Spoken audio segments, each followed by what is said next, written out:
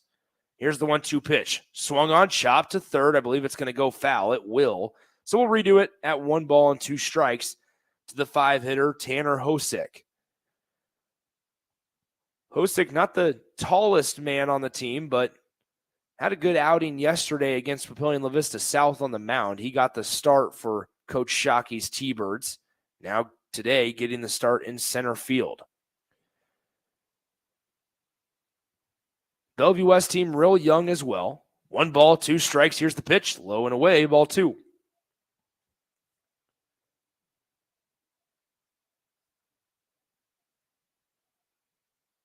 Hosick, a junior. We talked about Drew Grego plenty here in the first inning. He's just a sophomore. He's the lone T-Bird run right now. 2 balls, 2 strikes.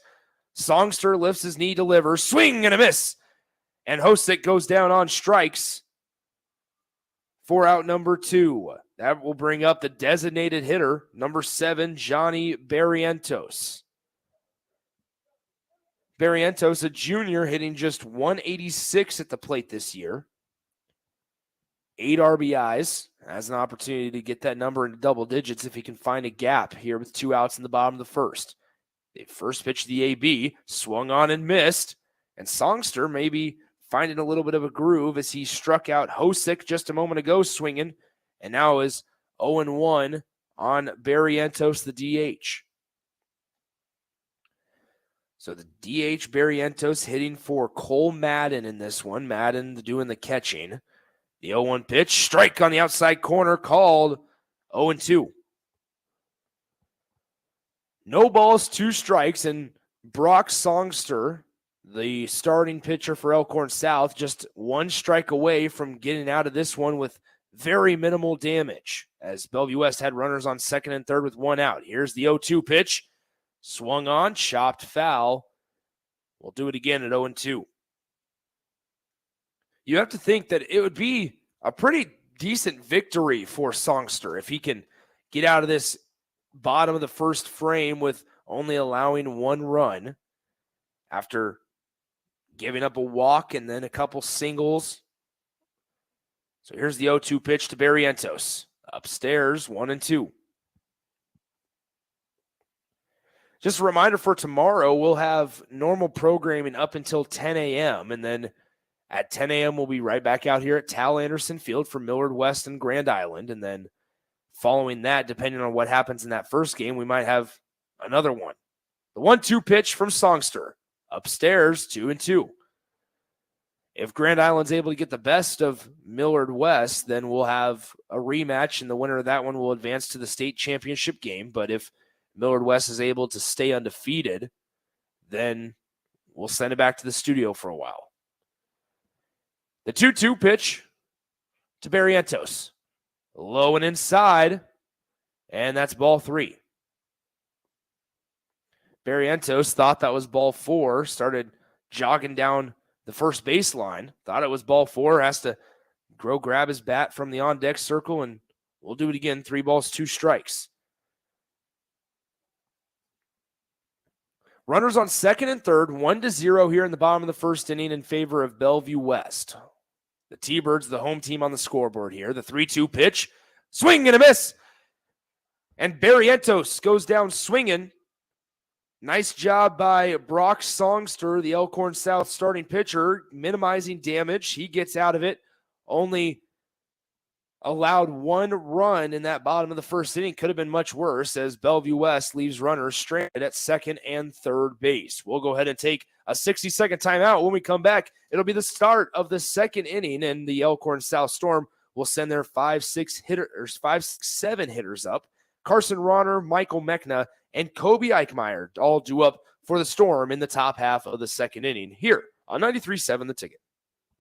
Hi everyone, Kendall Warnock, A1 Automotive in downtown Lincoln. Spring is here, summer is fast approaching. With weddings, vacations, and weekend getaways on your mind, do not let car issues prevent you from getting where you need to be. Car problems shouldn't be something that you put up with. Let us get you back on the road in comfort and safety. We diagnose all makes and models from Porsches to Hondas, Toyotas, and Chevrolets. We fix a variety of issues with all of them with our talented techs and our experienced staff. A1 Automotive at 11th and L, downtown Lincoln, always honest answers.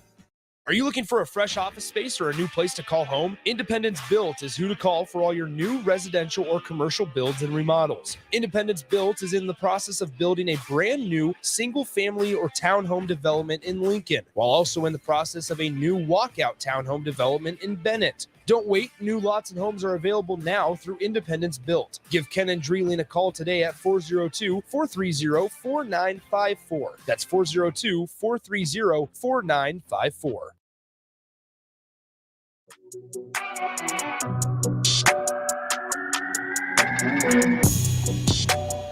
Nick Sander back with you from Tal Anderson Field. Start of the second inning. Nick Riggs goes back out to the mound as first pitch of the second inning is going to be chopped in between the 5-6 hole, in between the shortstop and the third baseman for Carson Ronner, as he is able to get on first base with a nice little leadoff single. Took a fastball on the inner part of the plate down into left field for a leadoff single. So he'll stand on first base with Michael Mechna, the designated hitter today. He got the start in left field yesterday, but on Friday he was part of a combined no-hitter.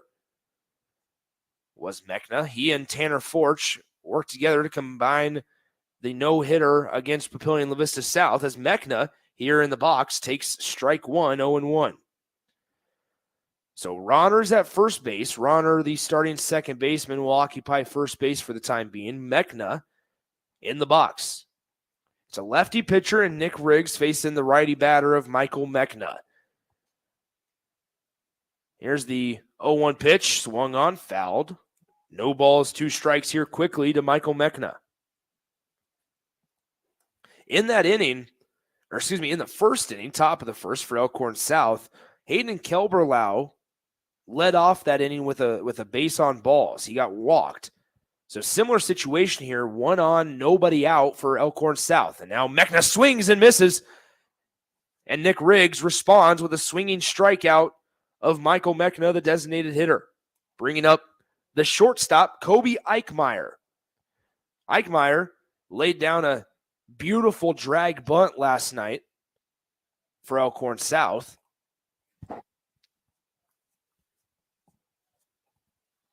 So Ronner will be at first base, and the first pitch to the AB is going to be chopped off foul to the right side in the Bellevue West dugout. We'll have to go retrieve it near the Maverick logo here behind home plate.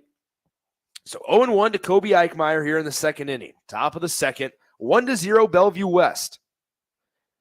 As the pitch is going to be dropped for a drag. Beautiful bunt down third base line, and even better play by the third baseman,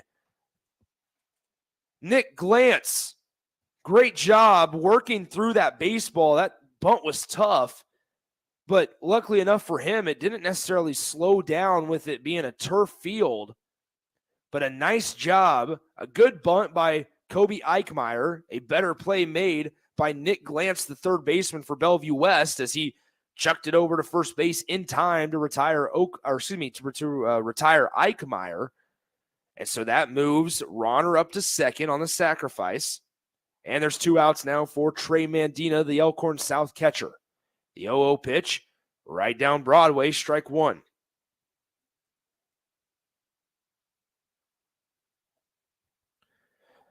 So Ronner's at second base. 2 outs here in the top of the second inning.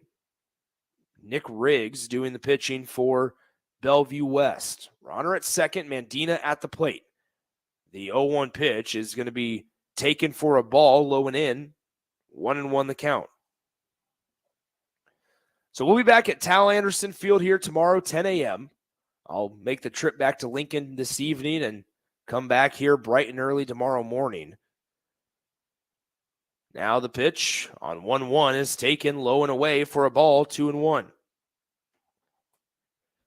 So then after tomorrow, we could have as few as 2 games if both of the teams in the winners bracket, or I should say the Millard West and Lincoln East, win their first game against their respective opponents. We'll have as few as just 2 games. However, if one of the teams in the losers bracket is able to beat a team that's currently 2-0, we could have as many as 4 games. We'll find out by tomorrow night if, or I should say, who is going to be playing in the state title on Friday at 7 p.m. State title from from Tal Anderson Field. I won't be in town for that one, unfortunately. So tomorrow is my final day calling high school baseball. 2 balls, 2 strikes here as Mandina swings, chops it to third. The throw over to first in time for out number 3.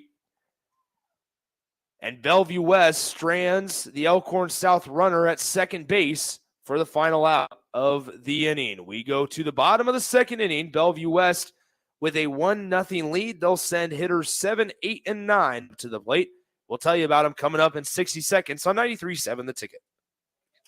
Hey guys, Nick Sainert here for DBAT Lincoln. Summer is quickly approaching and there's no better way to spend your days than at DBAT Lincoln summer camps for players 13 years and younger. Give your baseball or softball player the chance to improve their hitting, fielding, and base running skills from the best instructors in Lincoln. Sign up now because spots are limited. And if you mention you heard this ad on 93.7 The Ticket, you will receive 20% off your entire enrollment. For more information or to sign up, call DBAT Lincoln at 402-882-3228 or visit their location 2 blocks south of Lincoln Southwest High School. DBAT Lincoln, developing beliefs, attitudes, and traditions on and off the field. Whether you're looking for a new place to call home or trying to sell your current home, you want to make it as easy as possible. So why not use a realtor that works harder so you don't have to? The Carpe Diem team at Nebraska Realty is your go-to realty team for all your residential and commercial needs. They pride themselves on working hard and making your life as easy as possible while educating you every step of the way. Contact the Carpe Diem team to seize your moment, whether it be buying, selling, building, investing, or even commercial real estate. Give them a call today at 402-429-8121.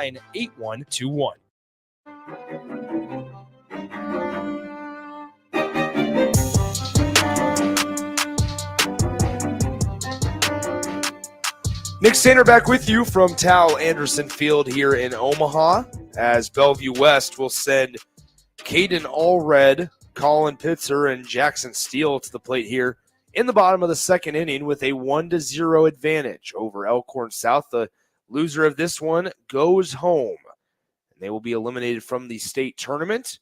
The winner plays tomorrow at 4 p.m. against Lincoln East. Legendary Bellevue West boys basketball coach Doug Woodard is in the building tonight. Woodard and the T-Birds won a state championship back in March. The first pitch to Allred, 1-0, just up and away.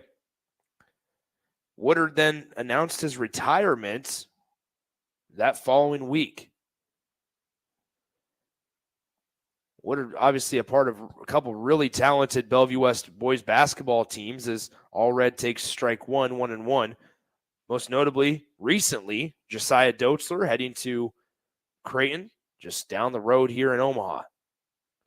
1 ball, 1 strike here to Caden Allred. The pitch, upstairs, 2 balls, 1 strike.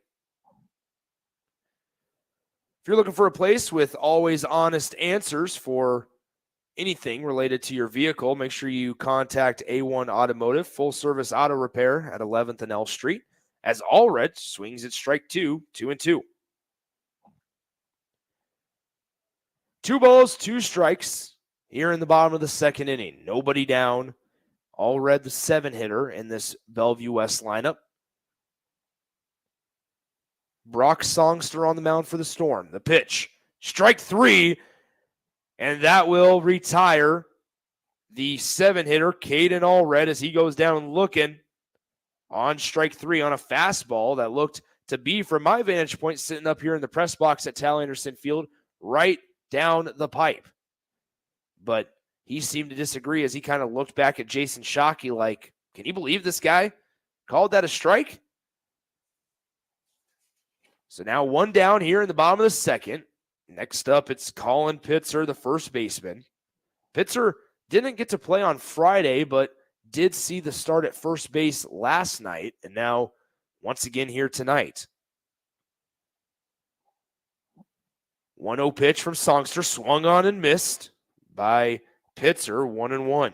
Home plate umpire today, or for tonight's game rather, is Chris Simon. Joe Ryder is at first base, Zach Lutz is at second, and Chris Frank is at third. The 1-1 pitch here from Brock Songster is on the way home, and it's a breaking ball that never came down into the strike zone, 2-1.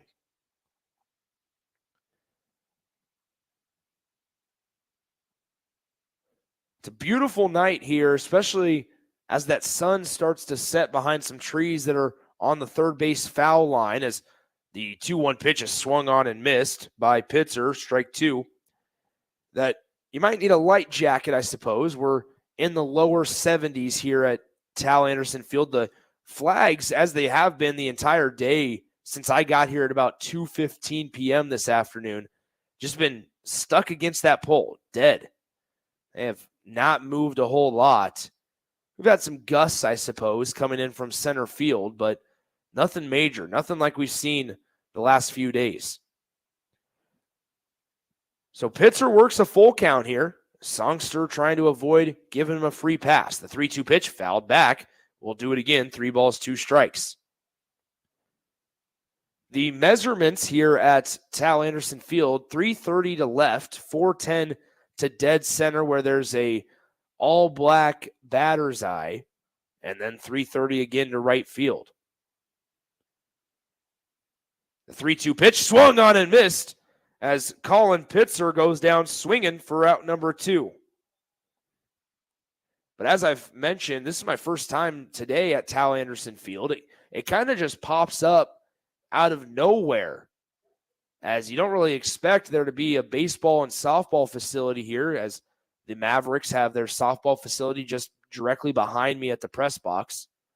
That one's an all-turf field as well. Really nice venue here for the Mavericks.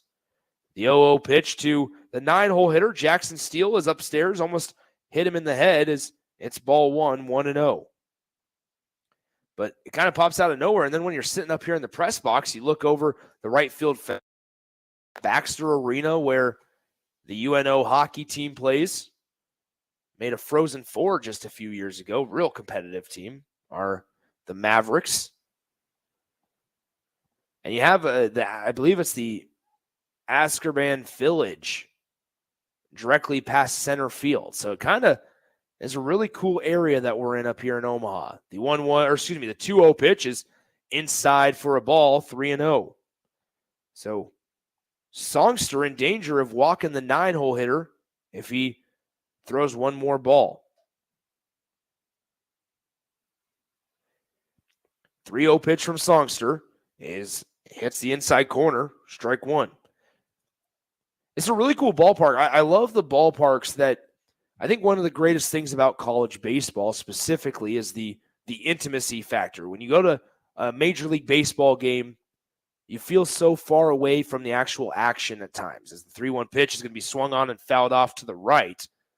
But you sort of feel like you're farther away from the action than you really are. Here, you don't necessarily feel that, I believe, at Haymarket Park when the Huskers are playing. But that's one thing that's great about college baseball and college baseball stadiums, is that there's a level of intimacy that you feel you're not even 10 feet away from the players. And the 3-2 pitch is going to be swung on, chopped to third, fielded cleanly by Kelberlau, thrown across the diamond in time for out number 3 at first base. So Bellevue West goes down in order, and Nick Riggs will trot on out to the mound for his third inning of work, as Elkhorn South will flip it to the 9, 1, and 2 hitters in the top of the third inning, still searching for their first run in this one. They trail Bellevue West 1-0 after 2 innings of play. We'll be back in 60 seconds on 93.7 The Ticket.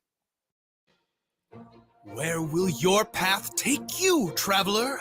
To seek fortune in a new career, or on a journey to distant lands for a well-deserved vacation? Wherever you go, one distraction could spell disaster. You can change your fate, adventurer. Don't drive distracted. Paid for by the NDOT Highway Safety Office. Hi everyone, Kendall Warnock, A1 Automotive in downtown Lincoln. Spring is here, summer is fast approaching. With weddings, vacations, and weekend getaways on your mind, do not let car issues prevent you from getting where you need to be. Car problems shouldn't be something that you put up with. Let us get you back on the road in comfort and safety. We diagnose all makes and models from Porsches to Hondas, Toyotas, and Chevrolets. We fix a variety of issues with all of them with our talented techs and our experienced staff. A1 Automotive at 11th and L, downtown Lincoln, always honest answers.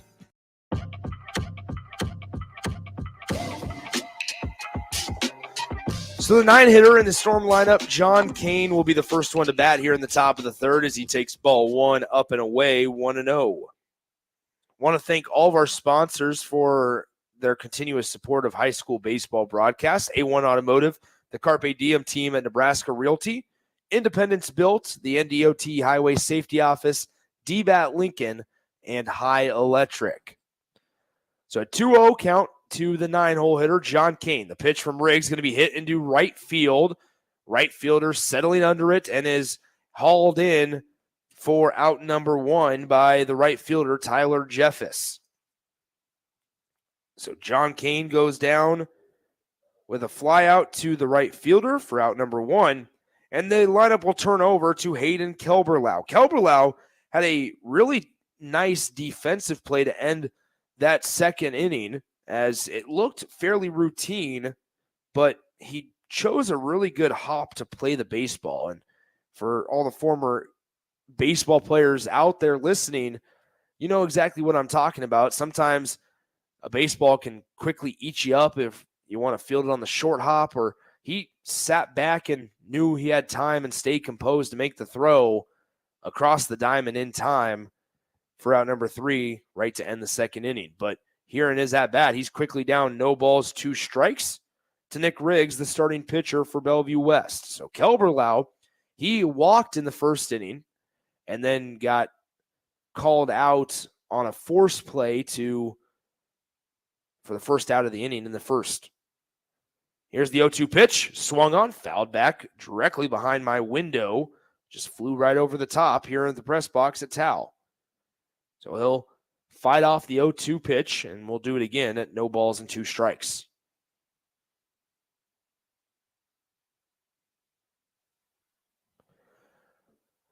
No balls, 2 strikes. The pitch going to be ground ball to Grego at short. He fields it off the hop, throws across to first base in plenty of time to retire Kelberlau. So 6-3 on the ground out.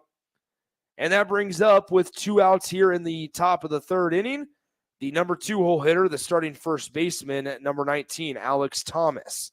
Thomas hit into a fielder's choice that would end up retiring Kelberlau last inning, and then he was called out on a fielder's choice for the next hitter. But here is Thomas. He takes strike one on a nice little breaking ball that worked itself back to the strike zone, 0-1.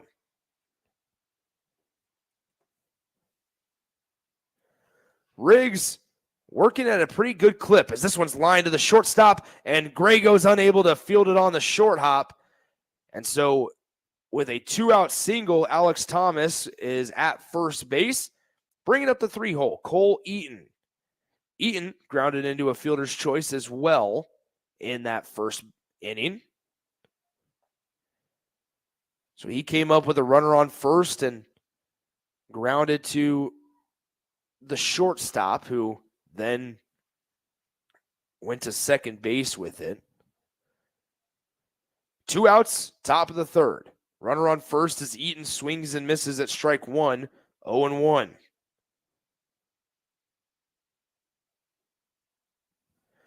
Thomas's hit to the shortstop, Grego, that snuck under the glove, is going to be counted as a hit for Thomas officially.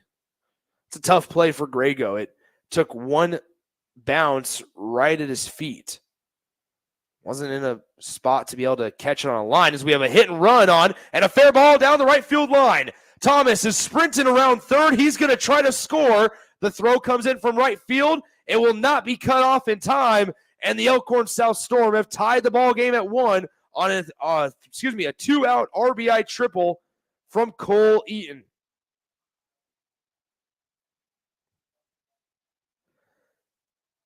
Cole Eaton with his second triple of the weekend on a beautifully executed hit and run as Alex Thomas was off with the pitch and a ball that snuck in that right field foul line got Eaton to third. But now here's a hit up the middle.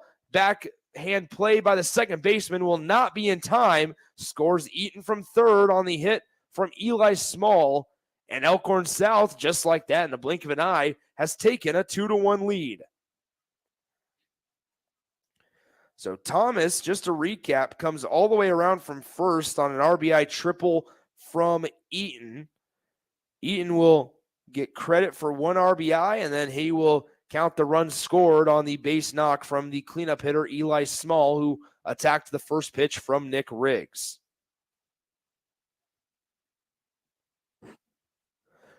2-1, Elkhorn South with the 1-run lead here as runner goes. Nobody's there at second base, but Cole Madden, the catcher, just threw it anyway.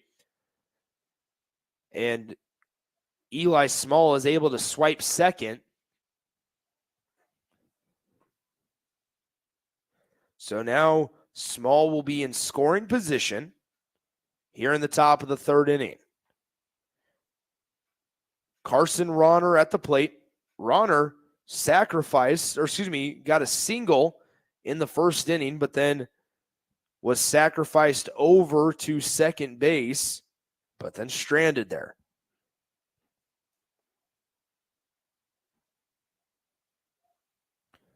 The 1-1 pitch here to Ronner. It's going to be on the outside corner, called for a strike, 1-2. So 1 ball, 2 strikes here to the 5-hole hitter, Carson Ronner, the starting second baseman for Elkhorn South. As Elkhorn South here with 2 outs had Alex Thomas on first base, and Cole Eaton hit a RBI triple to score Thomas, and then a base knock from Small scored Eaton. And now Small stands on second base as Ronner takes ball 2 upstairs, 2-2. 2 balls, 2 strikes, 2 outs here in the top of the third inning for Elkhorn South. This is an elimination game. Here's the pitch. Small goes. This one hit well out to left field. Fairly routine as it's right at the left fielder.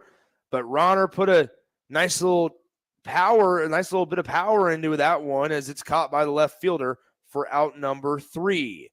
We go to the bottom of the third inning. Elkhorn South has taken a 2-1 lead on an RBI triple from Cole Eaton and a base knock from Eli Small. And Bellevue West will bring up their 1, 2, and 3 hitters in the lineup as we move on to the bottom of the third inning right here on 93.7 The Ticket.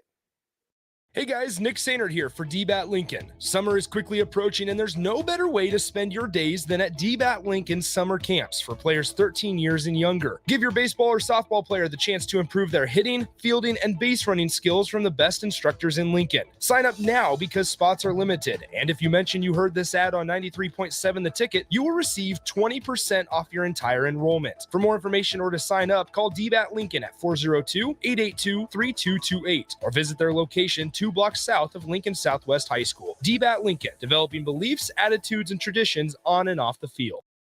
Whether you're looking for a new place to call home or trying to sell your current home, you want to make it as easy as possible. So why not use a realtor that works harder so you don't have to? The Carpe Diem team at Nebraska Realty is your go-to realty team for all your residential and commercial needs. They pride themselves on working hard and making your life as easy as possible while educating you every step of the way. Contact the Carpe Diem team to seize your moment, whether it be buying, selling, building, investing, or even commercial real estate. Give them a call today at 402-429-8121.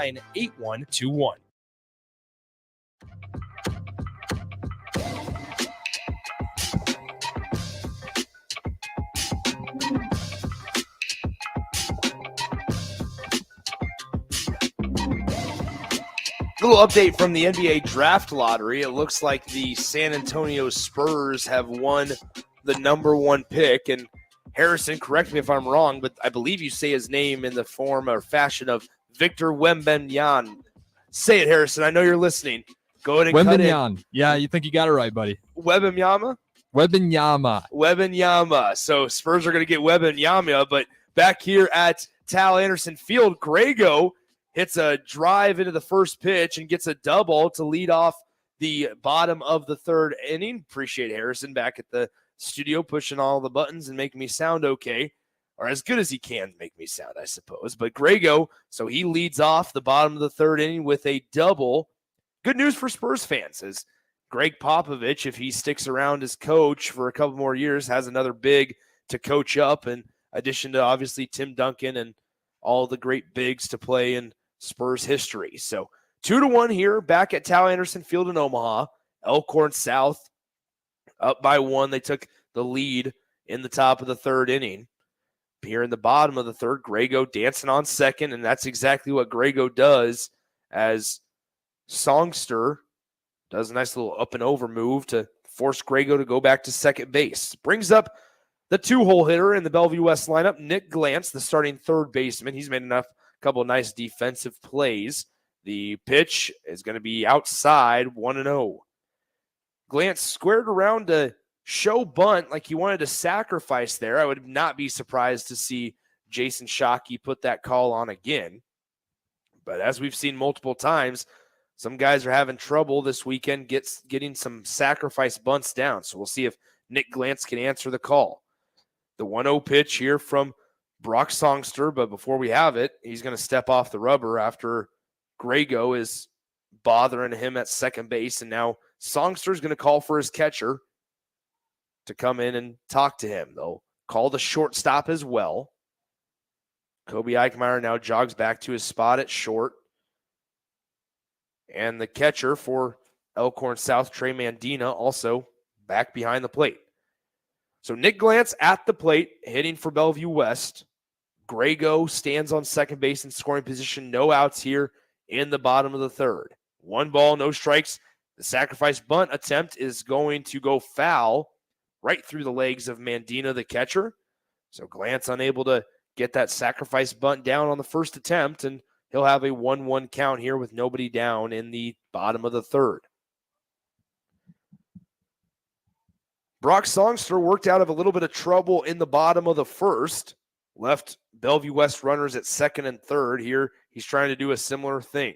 The 1-1 pitch, going to be the bunt dropped down by Glantz, and he's going to be safe at first. Nick Glantz with a beautifully executed sacrifice bunt. He was trying to, or going to be okay, I should say, with giving up his at-bat, but instead he drops it down beautifully, and Kelberlau at first base, unable to get the throw over to Alex Thomas in time.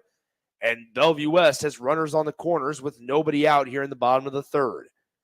So it goes as a single for Glantz, and Grego advances to 3rd on the base knock. 2-1, Elkhorn South here, bottom of the 3rd, but Bellevue West is threatening. The first pitch to the AB to the 3-hole hitter, Tyler Jeffis, is low and outside, ball 1.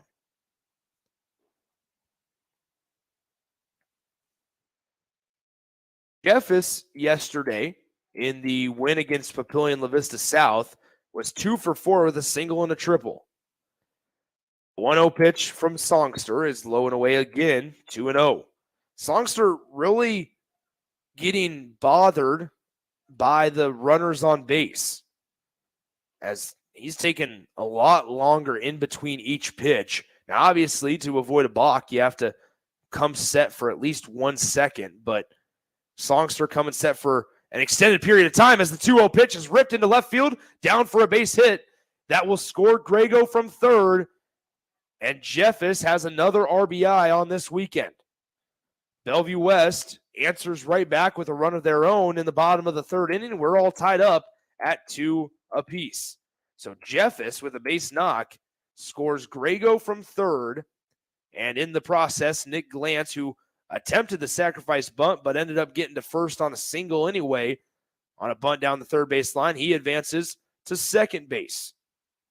So Jeff is at first, Glance at second, and now coming up to bat will be the pitcher trying to help himself out a little bit more. The cleanup hitter, number 32, Nick Riggs. Riggs is 0 for 0 today as he sacrificed his first at-bat with a bunt, and he takes a called strike on the inside corner, 0-1. Riggs, a lefty hitter, also throws lefty. Brock Songster not hitting today, but throws lefty as well. So nobody out still here in the bottom of the third inning. Glance is dancing on second. The 0-1 pitch is low and away, scoots away from the catcher. Both runners will move up 90 feet. And so Glance will get to third, and Jeffis advances to second on the wild pitch. Makes it a 1-1 count. Standing on deck, the guy who started the game yesterday against Papillion La Vista South, Tanner Hosick. He started the game on the mound. He's standing on deck after getting the start in center field tonight. So Brock Songster with a little bit of work to do. Comes set at the belt, lifts the leg, and fires home. Hits the outside corner for strike two. 1 ball, 2 strikes to the pitcher, his counterpart, Nick Riggs.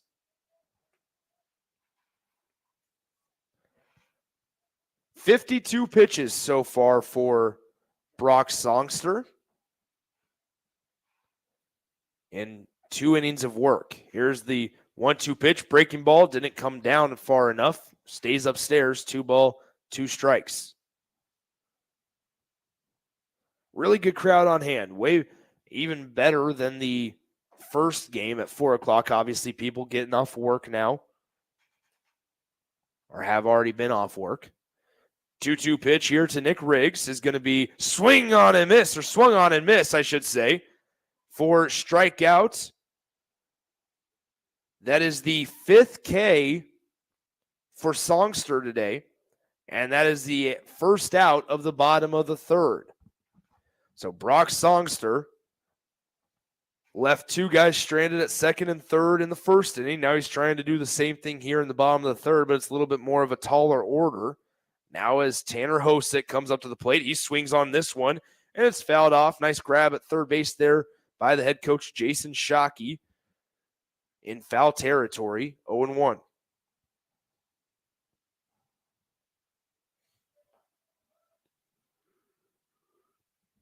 Two and 2. 2-2. We're all tied up. No balls, 1 strike. The pitch to Hosick, swung on, chopped to third base. Kelberlau fields it, throws home. The tag is in time. And he is out at the plate.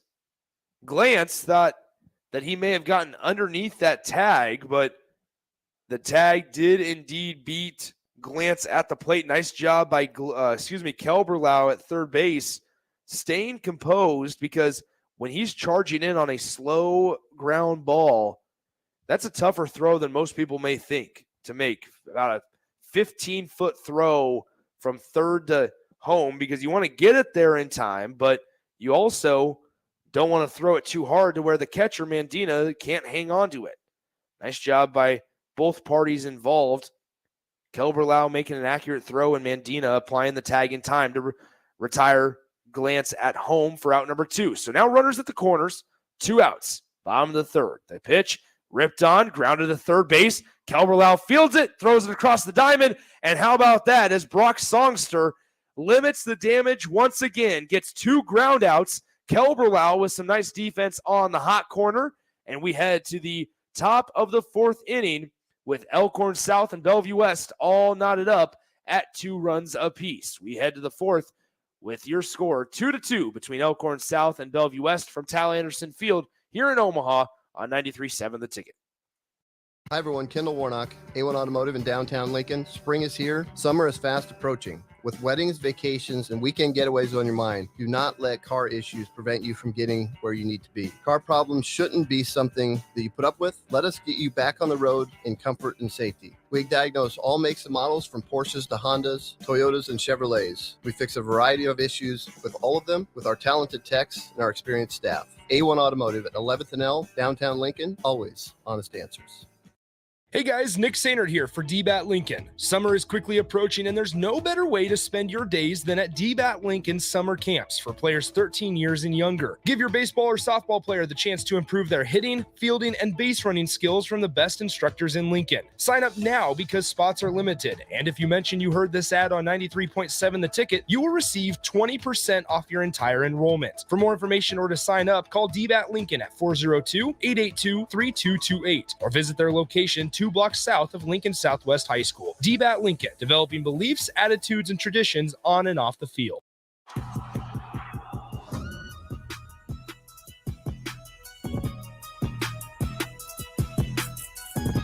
Nick Sainert back with you from Tal Anderson Field as Elkhorn South will send designated hitter Michael Mechna to the plate to start the top of the fourth inning. Back out there to face Nick Riggs as Mechna takes ball one in the dirt, 1-0. Now takes the second pitch to the AB, also in the dirt, 2-0 to Michael Mechna, the designated hitter who started the game on Friday for Elkhorn South. Elkhorn South went to combined no-hit Papillion La Vista South in Friday's game. The 0-2 pitch is, 2-0 pitch rather, is going to be fouled off to the left. Strike one. 2 balls, 1 strike to Michael Mechna. Mechna pitched on Friday, got the start in left field on Monday, and then gets the start in the designated hitter position on Tuesday. Here's the 2-1 pitch, low and inside, ball 3. For the most part, the shadows have completely engulfed the stadium. Fans are not having to shield themselves from the sun. As Mechna swings, it's grounded to third base, fielded cleanly, throw across the diamond. It's going to pop out of the glove of the first baseman, Pitzer. And so safe at first will be Mechna. Nick Glantz at third threw that ball from about 3 feet or so behind the third base bag, all the way with his toes on the foul line. And so with that, he put a little extra mustard on that one. And Mechna was able to be safe at first on a little bit of a high throw that popped out of the first baseman's glove. So now that brings Kobe Eichmeyer to the plate. Eichmeyer, really good at dropping down a quick, nice little drag bunt. We saw it last night a couple of times. With the runner on first, the runner will go. Eichmeyer pulls the bunt attempt back. And Eichmeyer will take ball 1 low and in. 1 ball, no strikes as Mechna stole second. And looking at the third base coach and Mechna, I don't think was supposed to steal second base there. He kind of had the third base coach that has his palms up in the air going, what are we doing? But now the bunt to third base by Eichmeyer is going to be fouled down the third base line. It all works out since Mechna was safe at second. Eichmeyer, he's going to bunt down the third base line here so that it forces Nick Glantz, the third baseman, to come in and charge, vacating third base, allowing Mechna to get over. If Eichmeyer bunted down the first base line, then he would be able to, or he being the first baseman, would be able to throw it over to third base for potentially an out at third. So Eichmeyer going to try to sacrifice Mechna over to third base now, if he can drop down a nice little bunt. First one went foul. 1 ball, 1 strike here to Kobe Eichmeyer, the starting shortstop. He shows bunt, drops it down third base, and it will roll foul once again. The good news is that if you're Mechna and you did not, or were not supposed to steal second base, you did so, and instead of Eichmeyer being tasked with bunting you over from first to second, now You're focused on getting bunted over from second to third. So that's an extra 90 feet that you've provided your offense to work with. But if you would have been out, you might have been pulled. 1 ball, 2 strikes. Eichmeyer fouls it right back to the net. Got a couple fans in the seats to jump a little bit.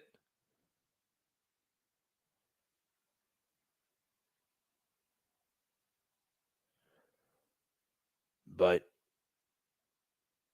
Nick Riggs has thrown about 50 pitches. This next pitch on the 1-2 count to Eichmeyer will be his 50th. Here it is. It's swung on, grounded to third base. They'll throw it back to second. Now in a rundown between second and third is Michael Mechna. Eichmeyer is going to retreat back to first. Nobody was at second base. All of the outfielders were just standing around. The center fielder, the right fielder, the left fielder, none of them came in to help the infielders. As the third baseman glance, Mechna was about to head towards third base on a ground ball. He threw it back to second base, did glance the third baseman. The second baseman with the ball ended up charging, and nobody was at second base, allowing Mechna to be safe. So Mechna retreats back to second. Eichmeyer is safe at first, and that will go as an error against the Bellevue West T-Birds. Allows Trey Mandina, the catcher, to come up to the plate. He grounded out to the third baseman, but now with none out in the inning, he's going to show bunt and foul a bunt opportunity back to the screen. 0-1. So Eichmeyer reaches on an error. He will now occupy first base while Mechna's at second. So now, if you're Trey Mandina, you're trying to bunt these two guys over. Get runners in second and third with nobody out, or with one out. The 0-1 pitch here from Riggs, the lefty, to Mandina, the right-handed hitter. He pulls back the bunt, and the back pick at second base, not in time. Safe at second. And it's going to be 1 ball, 1 strike.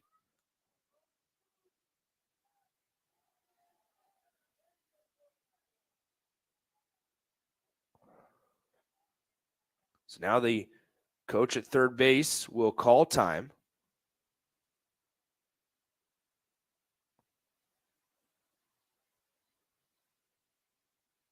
A little bit of confusion between the home plate umpire and the coach at third base.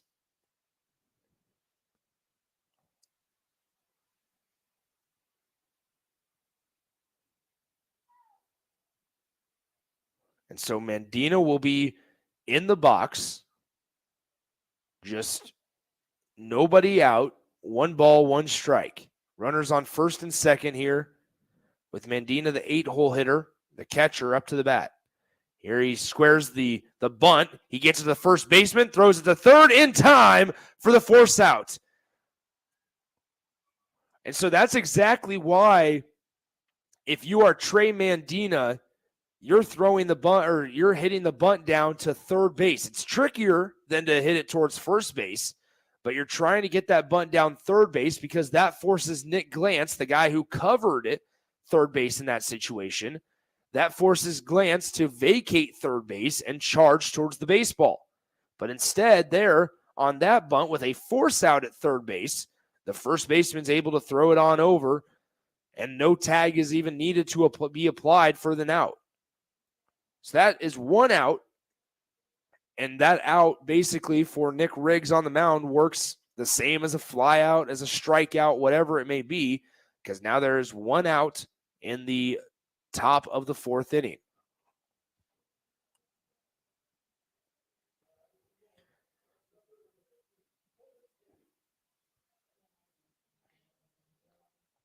So that will go as a fielder's choice for Trey Mandina. So he gets on first base.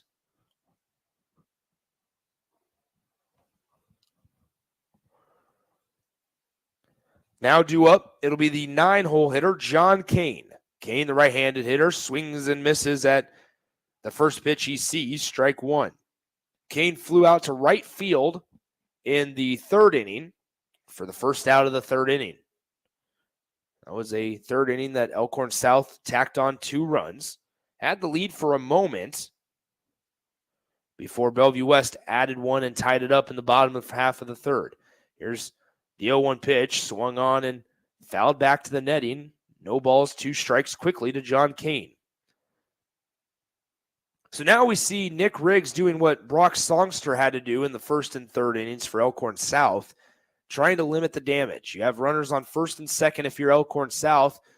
Riggs is trying to get out of it with a 0.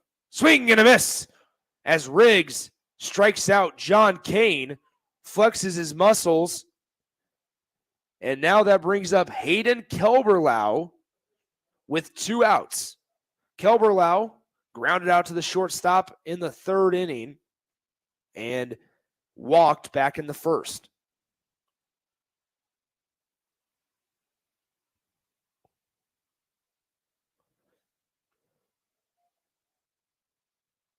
Two to 2. Kelberlau swings and misses. 0-1.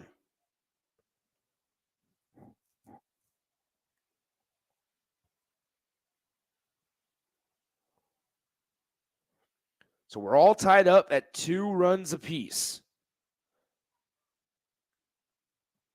Mandina is at first and Eichmeyer is at second base for Elkhorn South. 2 outs here, top of the fourth, and it's 1 ball, 1 strike after the 0-1 pitch is taken outside for a ball.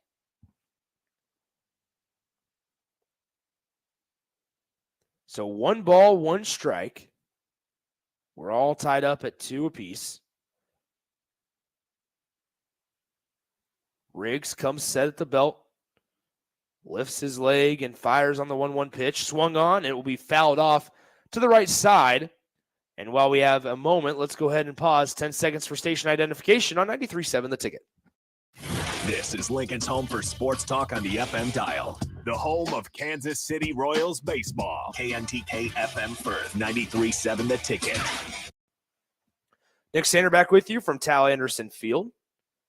2-2, the score between Elkhorn South and Bellevue West. Riggs working from the stretch with runners on first and second. Kelberlau at the plate, down 1-2. Runners go. Kelberlau swings. It's just foul down the right field line. Eichmeyer got an absolutely incredible jump on it at second base. He was at third base prior to that ball even being hit. He had an incredible read on Nick Riggs. And so he was halfway around third base when Kelberlau's ball finally touched turf in foul territory. So runners on first and second. Here's the pitch, up and away for ball 2, 2-2. So 2 balls, 2 strikes to Hayden Kelberlau, the Elkhorn South third baseman.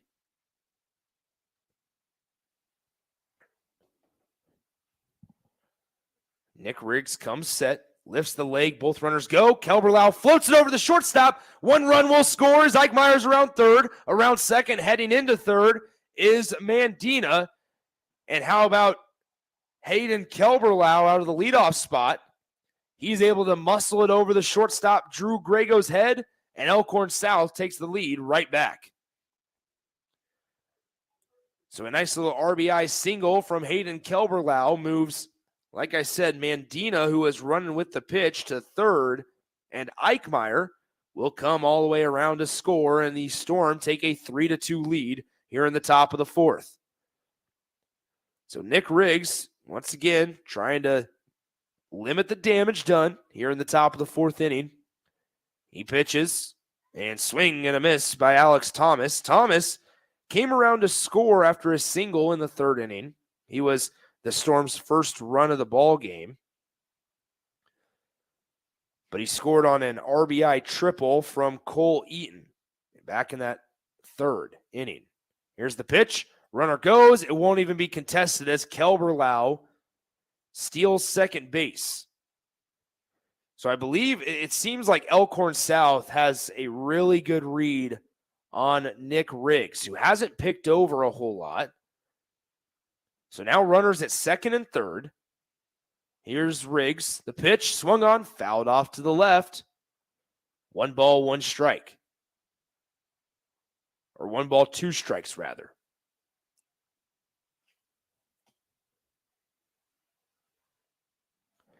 So 1 ball, 2 strikes to the 2-hole hitter, Alex Thomas.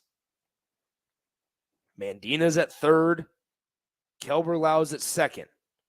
Base hit would really open this one up. Low and away, ball 2.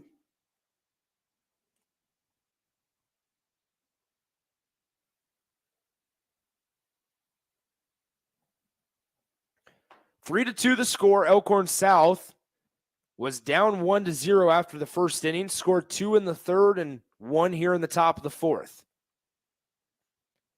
The 2-2 pitch is going to be called on the outside corner, strike 3, and that will end the top of the fourth inning. But it does not come without damage for Bellevue West as they allow 1 run for Elkhorn South, and the Storm take a 3-2 lead over the Bellevue West Thunderbirds here at Tal Anderson Field. We head to the bottom of the fourth inning with Bellevue West down by 1, and they will send 7, 8, and 9 hitters to the plate. Caden Allred, Colin Pitzer, and Jackson Steele all due up for Jason Shockey's T-Birds when we come back, I should say, coming up next on 93.7 The Ticket.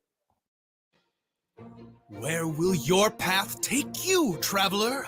To seek fortune in a new career? Or on a journey to distant lands for a well-deserved vacation? Wherever you go, one distraction could spell disaster. You can change your fate, adventurer. Don't drive distracted. Paid for by the NDOT Highway Safety Office. Whether you're looking for a new place to call home or trying to sell your current home, you want to make it as easy as possible. So why not use a realtor that works harder so you don't have to? The Carpe Diem team at Nebraska Realty is your go-to realty team for all your residential and commercial needs. They pride themselves on working hard and making your life as easy as possible while educating you every step of the way. Contact the Carpe Diem team to seize your moment, whether it be buying, selling, building, investing, or even commercial real estate. Give them a call today at 402-429-8121.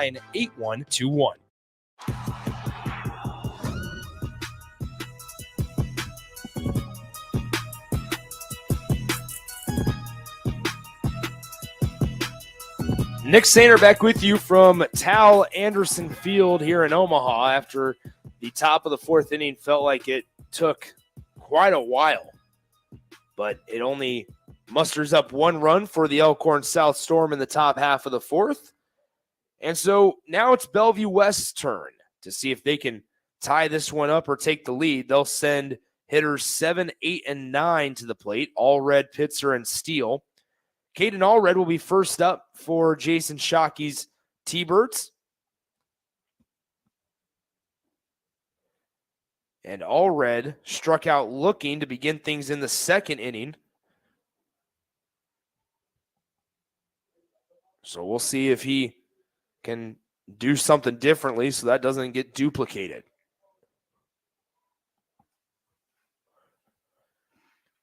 Brock Songster still on the mound for Elkhorn South.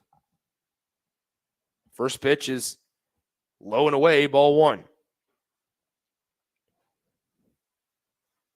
Songster has worked 3 innings as he evens up the count, 1 ball, 1 strike.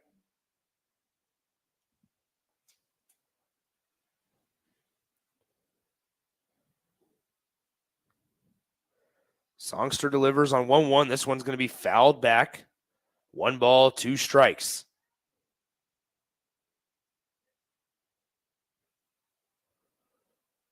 So the winner of this game gets Lincoln East tomorrow in the afternoon games.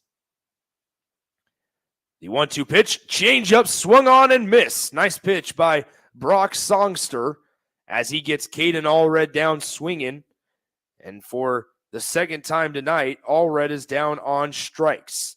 Brings up another guy who struck out back in the second inning, Colin Pitzer. Pitzer, the starting first baseman, the lefty-lefty matchup, as this one's chopped to second base, fielded on the hop, thrown to first, and it is scooped out of the turf, but not in time by Alex Thomas. So Pitzer will reach on an infield single,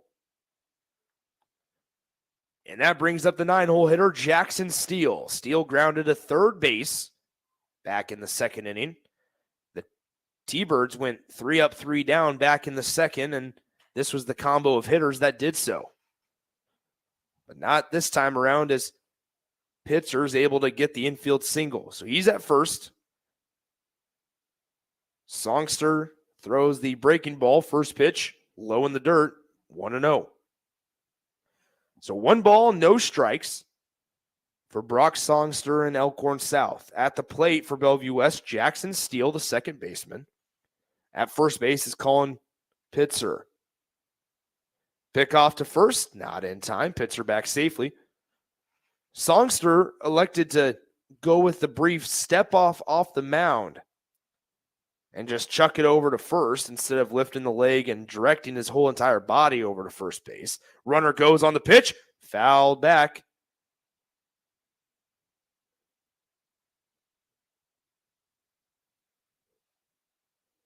So that evens up the count at 1 ball and 1 strike. Leadoff man Drew Grego, who doubled back in the third, is on deck. Songster comes set. He'll pick over to first, and Pitzer knew it was coming. Easily gets back into first in time. It's 8:14 p.m. here at Tal Anderson Field, the bottom of the fourth inning, as Songster fires it home, misses outside. Ball 2. 2-1 to Jackson Steele, the 9-hitter in this Bellevue West lineup.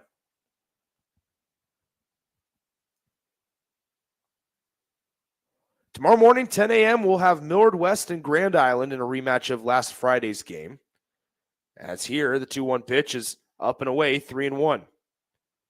If Millard West can top Grand Island again, remember they run ruled them last Friday 10-0. So if Millard West can run rule them again, or beat them, I should say, Millard West will have punched their ticket to the state tournament championship.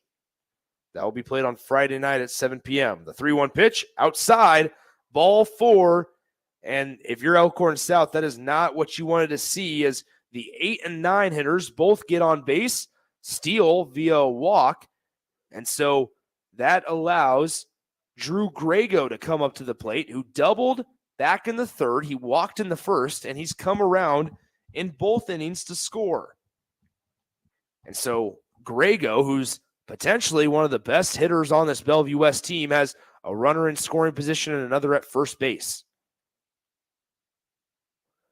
The first pitch, the AB smoked up the middle, takes the hop to second for 1, to first, not in time. It gets past the first baseman, and the tying run will score.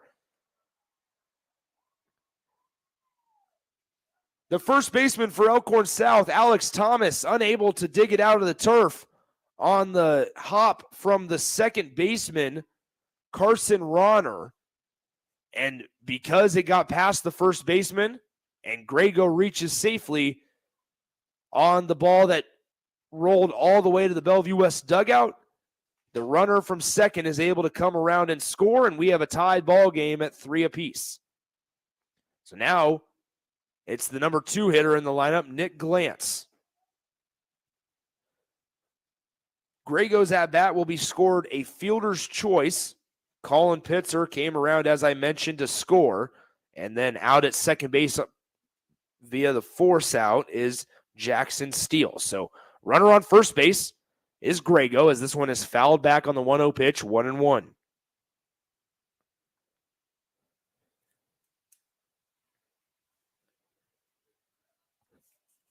So, I mean, you look at that, and at times in the moment, you want to make a play as best you can, and that's what Carson Ronner was trying to do at second base. But at the end of the day, as swing and a miss, the runner goes at second in time, and now they're going to call him safe as Eichmeyer dropped the ball. So Grego had been tagged out, but Eichmeyer had dropped the ball after the tag, and so the umpire at second base, Zach Lutz, changed the call. And now Elkhorn South coaches want to run out and talk to Zach Lutz just to talk things over to see if he had fully applied the tag before it came out of his glove. So once again, Gragos will be scored as a fielder's choice. The count on the 2-hole hitter, Nick Glantz, is 1 ball and 2 strikes. As the coach talks things over, as it currently stands, Grago will be at second base after the stolen base with 2 outs here in the inning, and Nick Glantz at the plate. So Grago is going to stay at second base.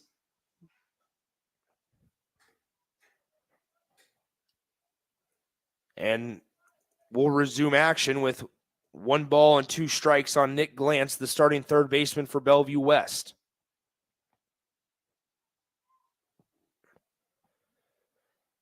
Glantz hitting from the right-handed batter's box while Songster is a lefty.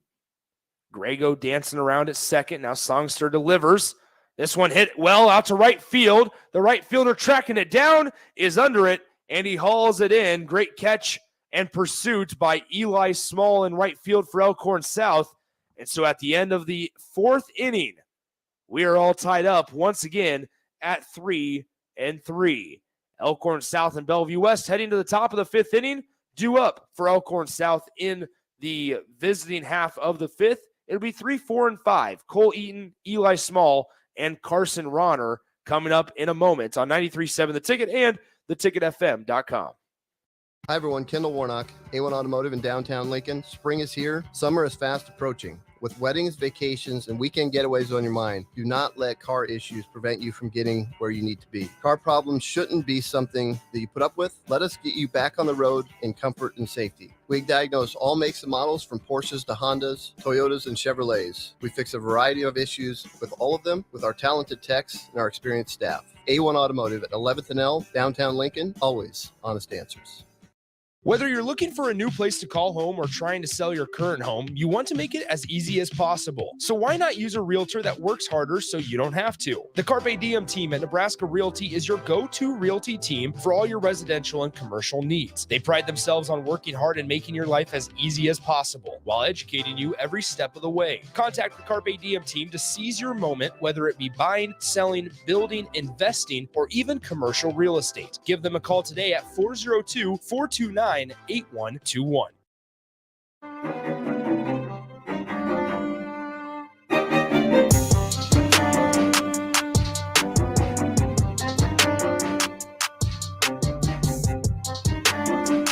Sander back with you from Tal Anderson Field.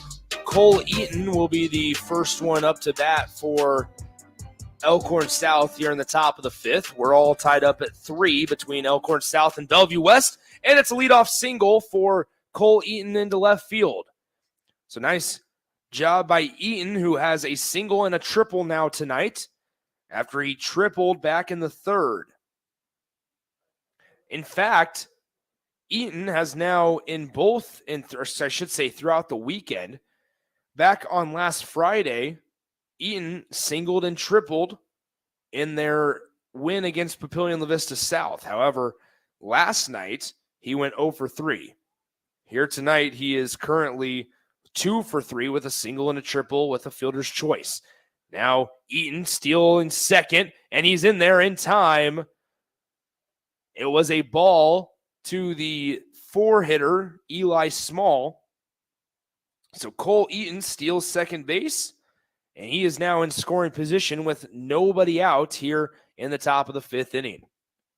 Bellevue West getting 2 arms warmed up down in their bullpen.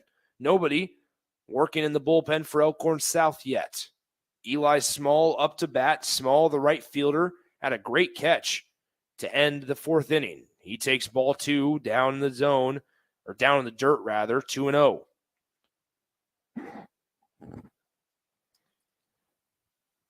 So we're here in the top of the 5th inning. The winner of this game gets the Lincoln East Spartans tomorrow afternoon here at Tal. The loser goes home.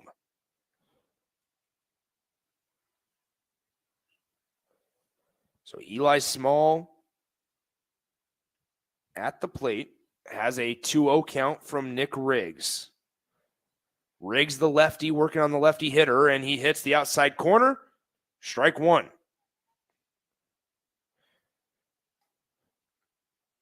Carson Rauner, the second baseman, is on deck.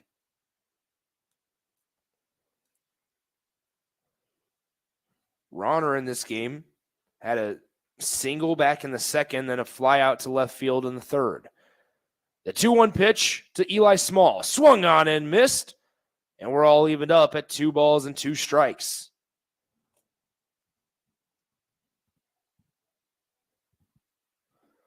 Two balls, 2 strikes, nobody out here in the top of the 5th inning. Standing at second base is Cole Eaton for Elkhorn South. Bellevue West in the field.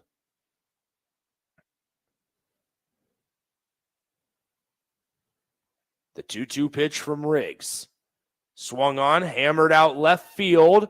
In pursuit is the left fielder. He is not going to get there in time, but it is a foul ball as it was a full extension effort by the left fielder. Did not get there in time, and so it will be a redo, essentially, at 2 balls and 2 strikes.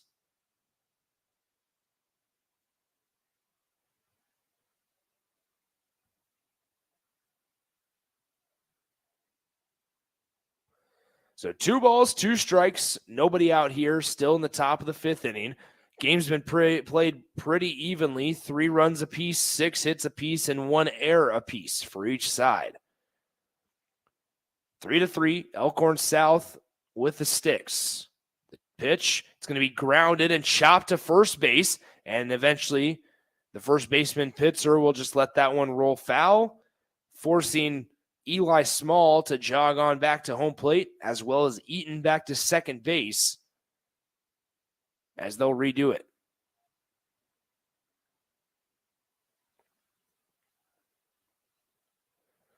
Three to three, the score. 2 balls, 2 strikes here to Eli Small. Nick Riggs, the left-handed pitcher on the mound, is currently at 74 pitches. Riggs comes set at the belt, lifts the knee and fires. Foul ball left side. Eli Small stays alive.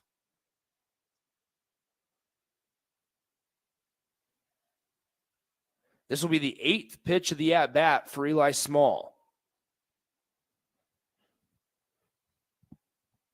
Also the 4th straight 2-2 count that he's faced. 2 balls, 2 strikes. Nick Riggs gets the sign from Cole Madden, his catcher. He comes set, he fires home. Swung on and missed as Eli Small loses the battle with Nick Riggs this time around.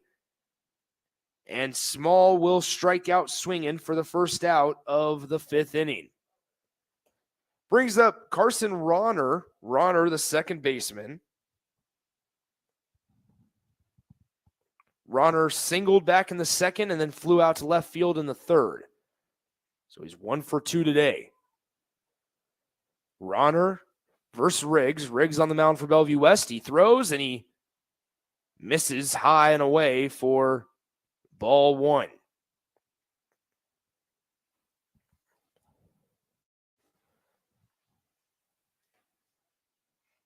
So Riggs taking his time in between pitches. 2 arms are ready to go, it looks like, in the Bellevue West bullpen. Runner goes from second to third, and he chose a great pitch to steal on. Cole Eaton did, because that pitch was in the dirt.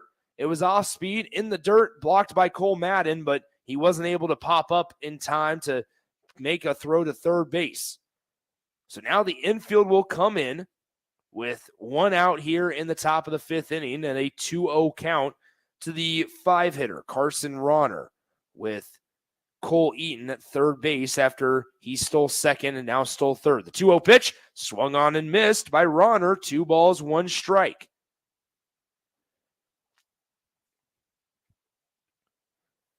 So 2 balls, 1 strike here for Carson Rauner.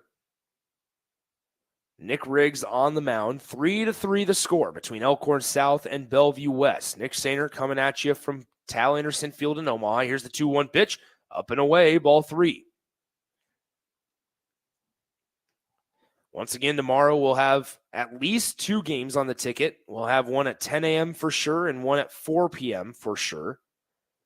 The other 2 in between, if necessary, games. And Ronner will take ball 4 low in the dirt and occupy first base. So Eaton will still stand at third base. Ronner is now at first base. So runners are on the corners for the designated hitter tonight, Michael Mechna.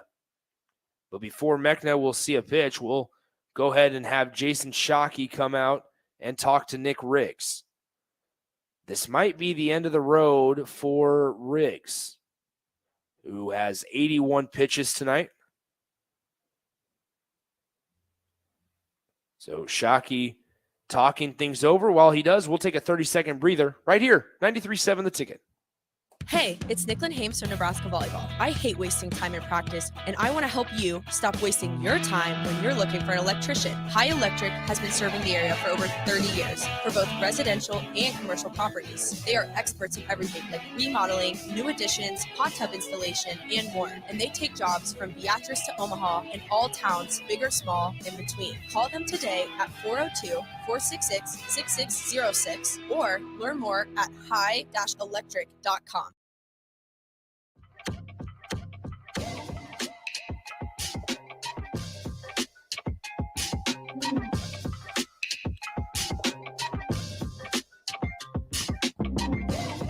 Nick Sander back with you, Tal Anderson Field. They're going to stick with Nick Riggs here for a little while longer. Runners at the corners for Elkhorn South. Nick Riggs on the mound for Bellevue West.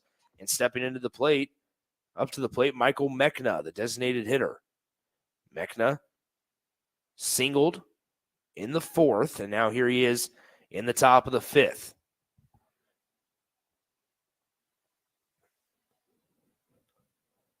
So Mechna now takes ball 1, low and away, 1-0.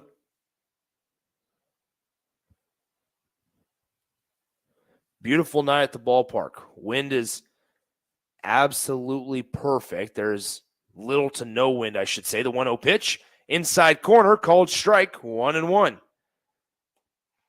Flag still just resting up against the foul, or the flag pole, I should say.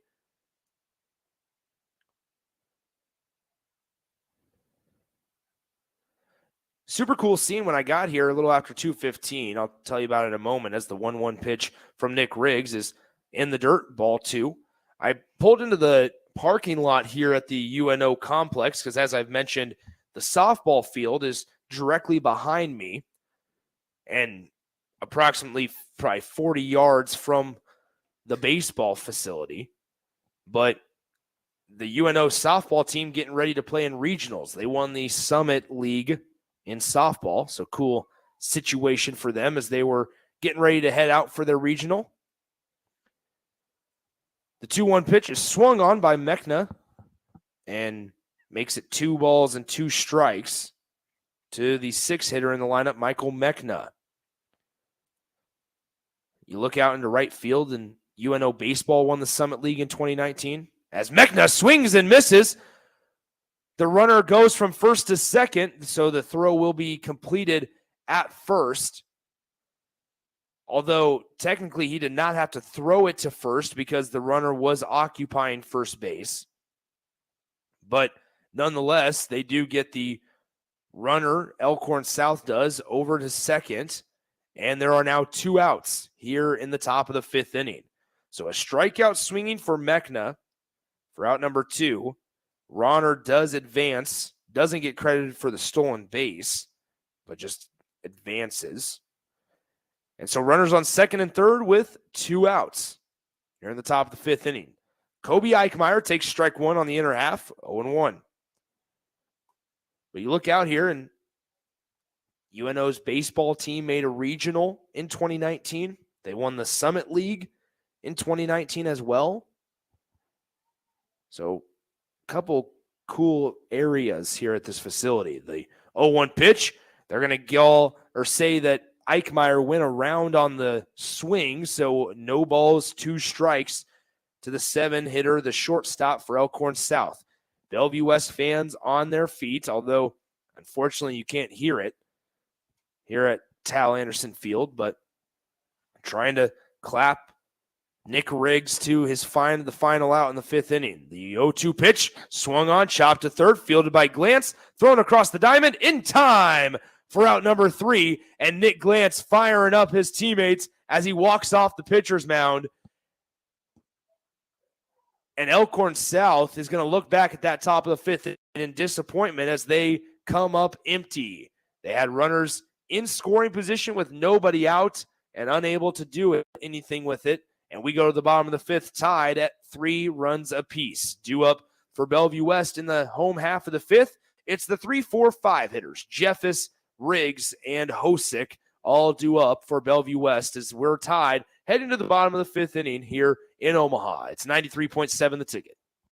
Are you looking for a fresh office space or a new place to call home? Independence Built is who to call for all your new residential or commercial builds and remodels. Independence Built is in the process of building a brand new single-family or townhome development in Lincoln, while also in the process of a new walkout townhome development in Bennett. Don't wait. New lots and homes are available now through Independence Built. Give Ken and Dreeling a call today at 402-430-4954. That's 402-430-4954. Where will your path take you, traveler? To seek fortune in a new career, or on a journey to distant lands for a well-deserved vacation? Wherever you go, one distraction could spell disaster. You can change your fate, adventurer. Don't drive distracted. Paid for by the NDOT Highway Safety Office.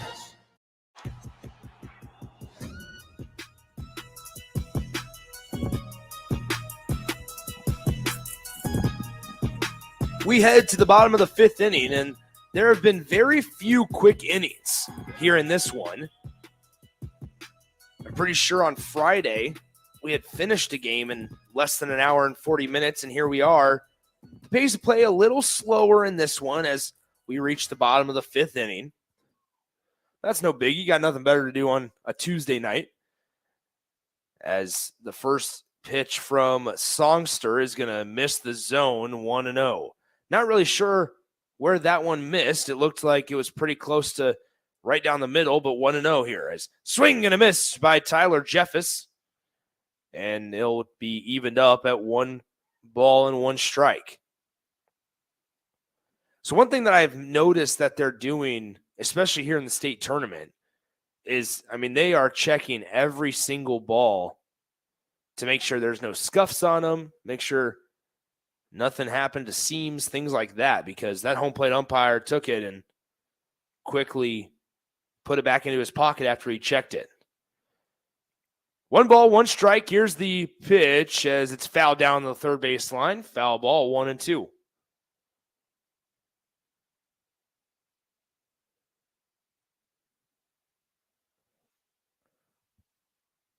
One ball, 2 strikes to the 3-hole hitter, Tyler Jeffis. And he takes way outside, ball 2. So 2 balls, 2 strikes. Brock Songster so far, 4 innings pitched. The pitch. Swung on and missed. Tyler Jeffis goes down swinging. And now that is 1 out here in the 5th inning.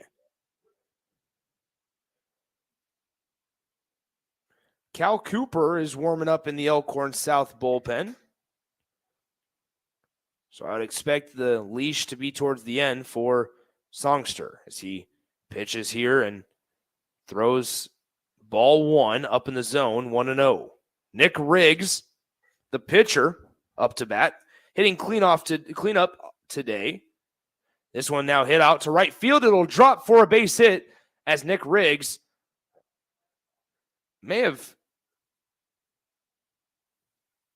it looked like he almost came up limping after he was running to first base after a while, but looks to be okay. the way he was hobbling and jumping around a little bit looked to be a little dangerous. But Riggs seems to be okay, so he gets a base knock into right field, so he'll be on first base with one out here in the 5th inning. Now the batter, Tanner Hosick. Hosick 0 for 2 today with a strikeout, and he grounded into a fielder's choice back in the 3rd inning.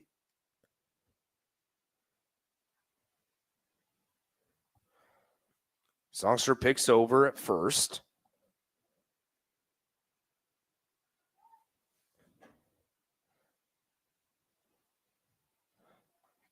One ball, no strikes here on Tanner Hosick, the 5 hitter in the lineup. Riggs goes, throw down to second, is in time for the out. Riggs tried the pop-up slide to where he slid early, missed the tag, and then luckily for the Elkhorn South Storm, Kobe Eichmeyer, the shortstop, was able to still apply the tag to Nick Riggs. So he is caught stealing for out number 2. And now the full attention turns back to Tanner Hosick, who has a 1-1 count, swung on and missed. 1 ball, 2 strikes. So 1 ball, 2 strikes here to Tanner Hosick, the 5 hitter here in the lineup. And now this inning has somewhat changed dramatically as the 1-2 pitch, low, out of the zone, ball 2.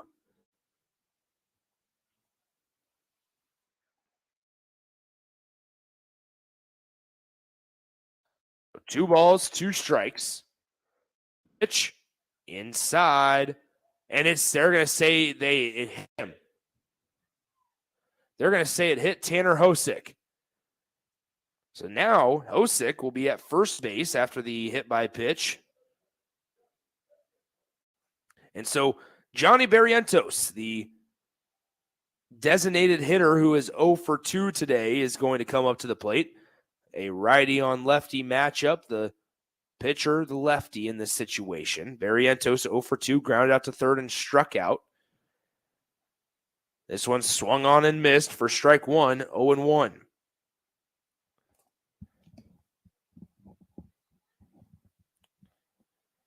So no balls, 1 strike here. Bottom of the 5th inning. Swung on and missed as well from Barrientos. No balls and 2 strikes. Hosick is dancing over there at first base, but for the most part, Songster doesn't want anything to do with him. 3-3, we're all tied up between Elkhorn South and Bellevue West as he almost hits the batter, but it goes behind him. That's a wild pitch, so Hosick will be able to move up to second base. The pitcher, Songster, put a little extra juice on that one, and it went behind the batter, Barrientos. So now it's a 1-2 count, runner on second, in a tie ball game, 3-3. The pitch swung on and missed, and that's the end of the 5th inning as Barrientos goes down swinging for out number 3. After 5 innings of play, we're still tied at 3 runs apiece between Elkhorn South and Bellevue West. We'll be back in 60 seconds right after this on 93.7 The Ticket. Are you looking for a fresh office space or a new place to call home? Independence Built is who to call for all your new residential or commercial builds and remodels. Independence Built is in the process of building a brand new single-family or townhome development in Lincoln, while also in the process of a new walkout townhome development in Bennett. Don't wait. New lots and homes are available now through Independence Built. Give Ken and Dreeling a call today at 402-430-4954. That's 402-430-4954. Some kids worry about making the sports team. Others worry about where they'll sleep tonight. In Lincoln, 300 kids are in need of a safe and loving home. Cedars is here for them, but we do need your help. A gift to Cedars makes an immediate impact on Lincoln's kids. And on Give to Lincoln Day, your gift goes even further. I'm Jim Blue, president of the Cedars organization. And I'm asking you to go to givetolincoln.com to make your gift to Cedars and support Lincoln's kids today.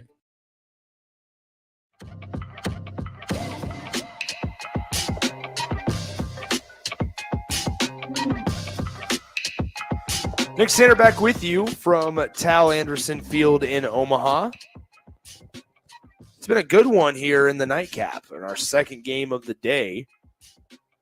Only two games have been played in Class A today, and they're both elimination games. First pitch from Riggs, who is still out there for his 6th inning of work, is low and inside to the 8-hole hitter, Trey Mandina. Mandina reached on a single, and now he hits this one towards the right side for a foul ball. Evens up the count 1-1. So Mandina, 1 for 2 today, 0 for 2 today, as he's hit into a fielder's choice and a ground out. He takes ball 2, low and in, 2-1. On deck, it's the 9-hole hitter, John Kane, and then he'll be back up at the top of the order with Hayden Kelberlau. The 2-1 pitch on the outside corner called strike 2. 2 balls, 2 strikes.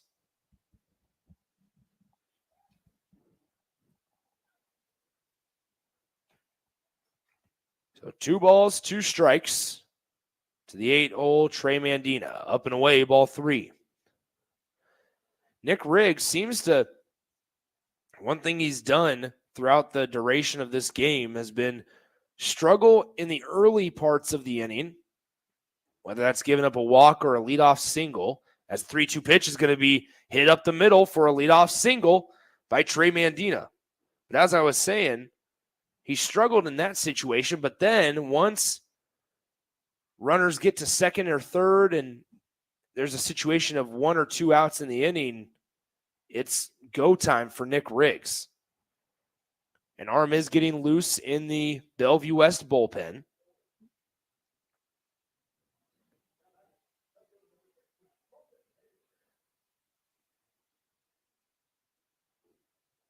So number 16, John Kane steps in. We're all tied up 3 runs apiece. Nick Riggs is up to 95 pitches in this one. Runner at first is Mandina. The pitch, and he gets past the catcher, and so Mandina will get to go to second base on the wild pitch. Kane pulled back on the sacrifice bunt attempt, so that's ball 1. So once again on the wild pitch, Mandina scoots to second.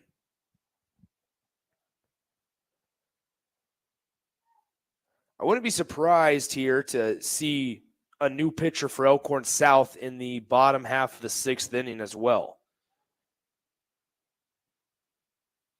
Here's the bunt attempt as Kane pulls it back, takes a called strike, 1 ball, 1 strike. So runner at second is Mandina. Kane has an even count of 1 ball, 1 strike.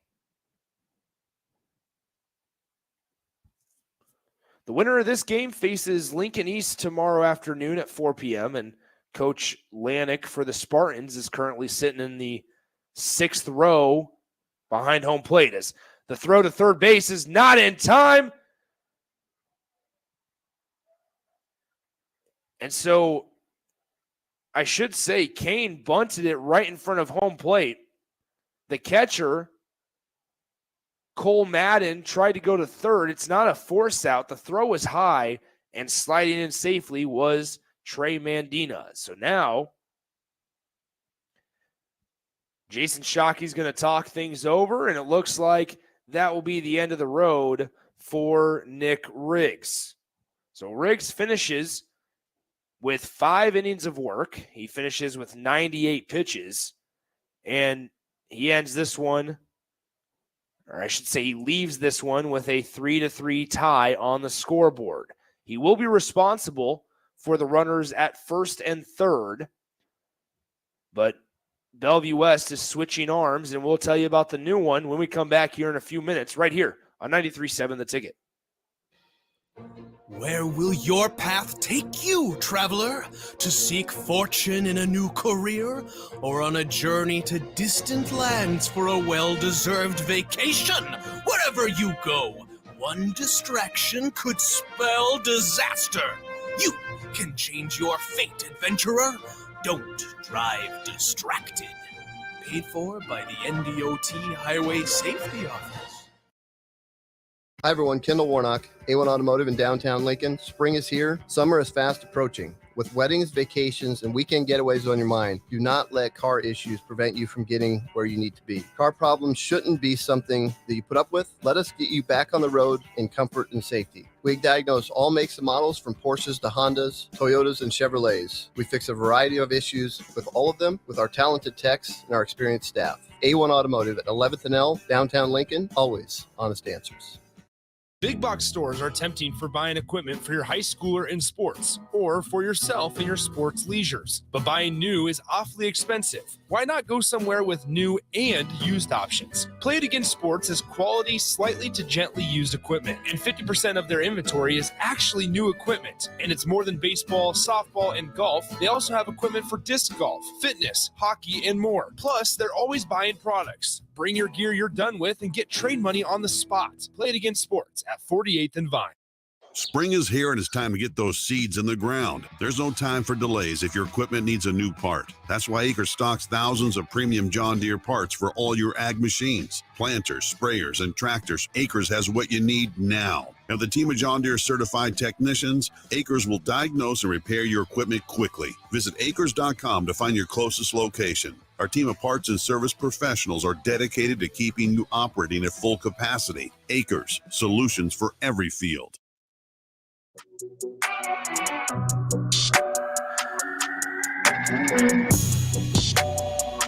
So Colin Flores will be the new pitcher for Bellevue West here in the top of the sixth inning.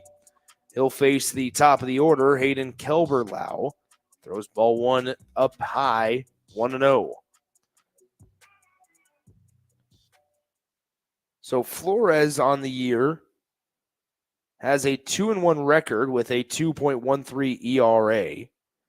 Kane is at first.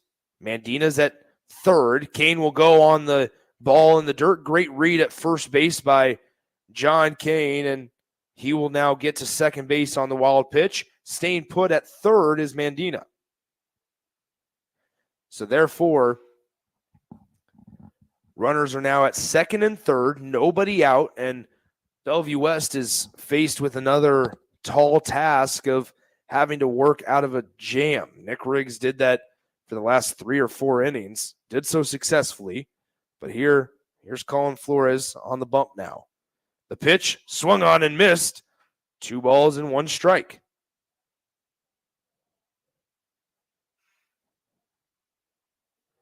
Nick Riggs finishes the day with 98 pitches.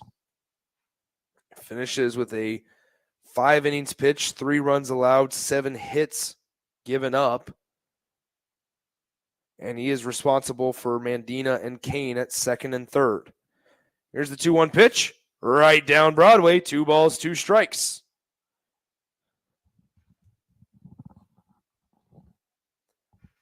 So the winner of this game, remember, will advance to tomorrow afternoon's matchup against the Lincoln East Spartans. Tomorrow at 10 a.m., we'll have Grand Island and Millard West coming at you from this very same ballpark. So Flores comes set, takes a breath, now fires the 2-2, swung on and driven foul right side. We'll redo it at 2 balls and 2 strikes.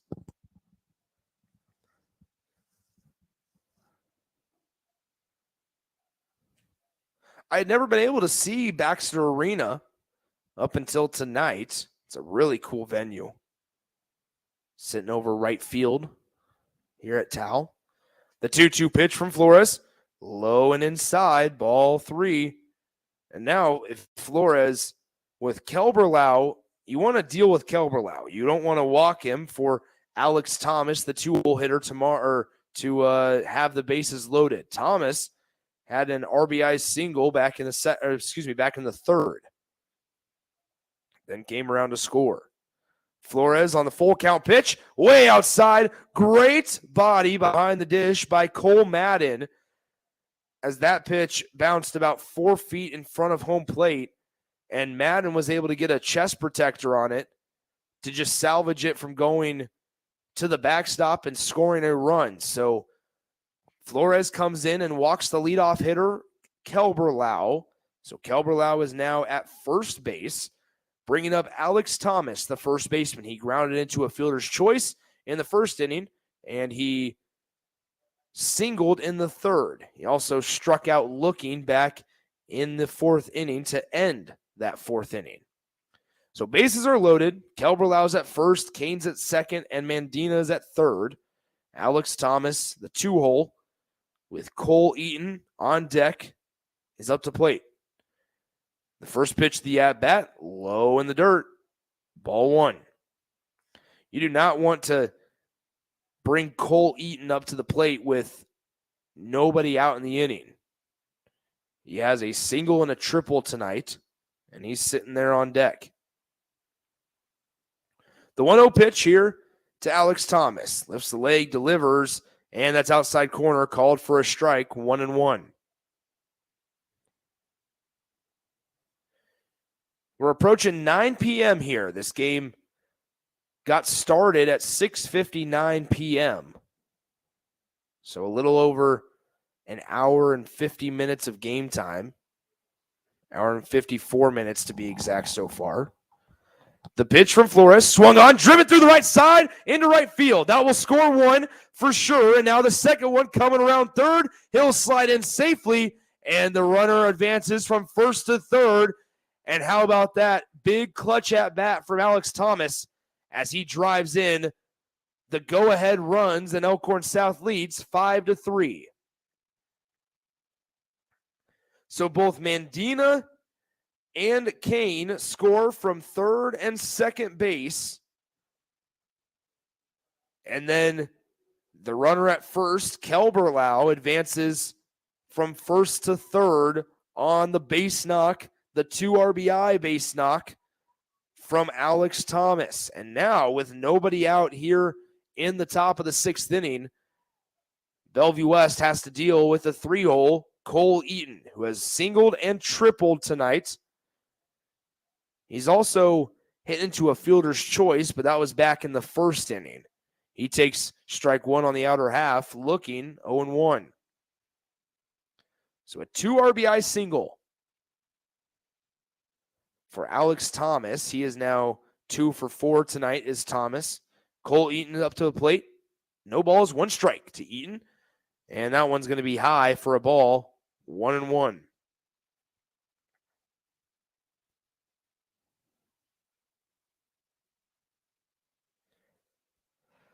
So Colin Flores comes in for Nick Riggs, who had thrown 98 pitches, and ends up walking Kelberlau and giving up a 2 RBI single. The pitch from Flores, outside corner, strike 2. So 2 balls, 2 strikes to Cole Eaton, rather. He went 2 for 3 in Friday's game. He's 2 for 3 tonight. And as weirdly as it may sound, he hit a single and a triple in Friday's game against Papillion La Vista South, and he's tripled and singled tonight. 1 ball, 2 strikes to Cole Eaton, the 3-hitter. Up and away, ball 2. So tomorrow we'll have normal shows up until 10 a.m. We'll have early break from 6 to 8. The drive, Rico will fill in for me. Shout out to Rico. He'll fill in for me on the drive with AD and Raff from 8 to 10. The 2-2 pitch from Flores, swung at, going to float into right field. The right fielder coming on, catches it, throws it home as the runner at third tags. It's cut off, and Kelberlau scores on the sacrifice fly. So Cole Eaton able to use his at-bat for some good as he records the first out of the inning on a sacrifice fly to right field. And so Kelberlau comes home on the tag, and Elkhorn South has opened this one up a little bit, 6-3. But as I was saying, at 10 a.m. tomorrow, we'll have Millard West and Grand Island at 10 a.m. from Tal Anderson Field. Then at 4 p.m., it's the winner of this game against the Lincoln East Spartans.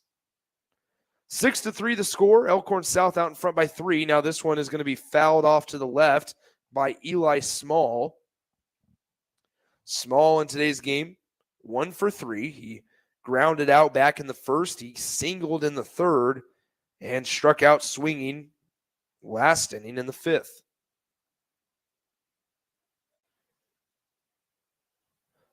Alex Thomas stands on first base. Prior to Cole Eaton's at bat, every single hitter for Elkhorn South has gotten on base. But then Eaton hit a sacrifice fly to right center field. And so that kept Thomas at first.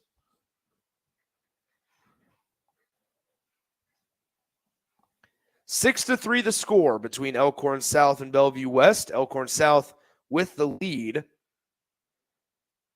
In the box, it's Eli Small, the pitch from Flores, up and away, ball 2.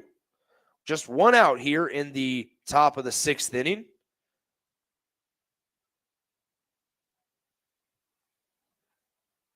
Two on the count here to Eli Small.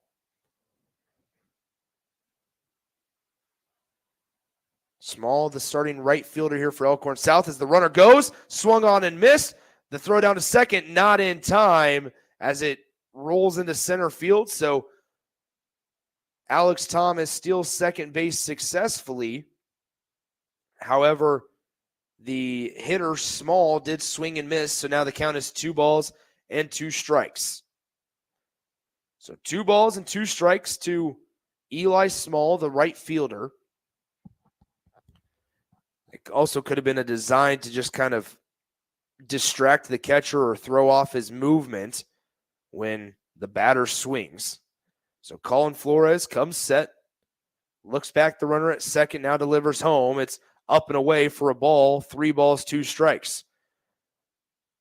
So 3 balls, 2 strikes here to Eli Small. Small, the left-handed hitter, Flores, the right-handed pitcher, with Alex Thomas standing at second base.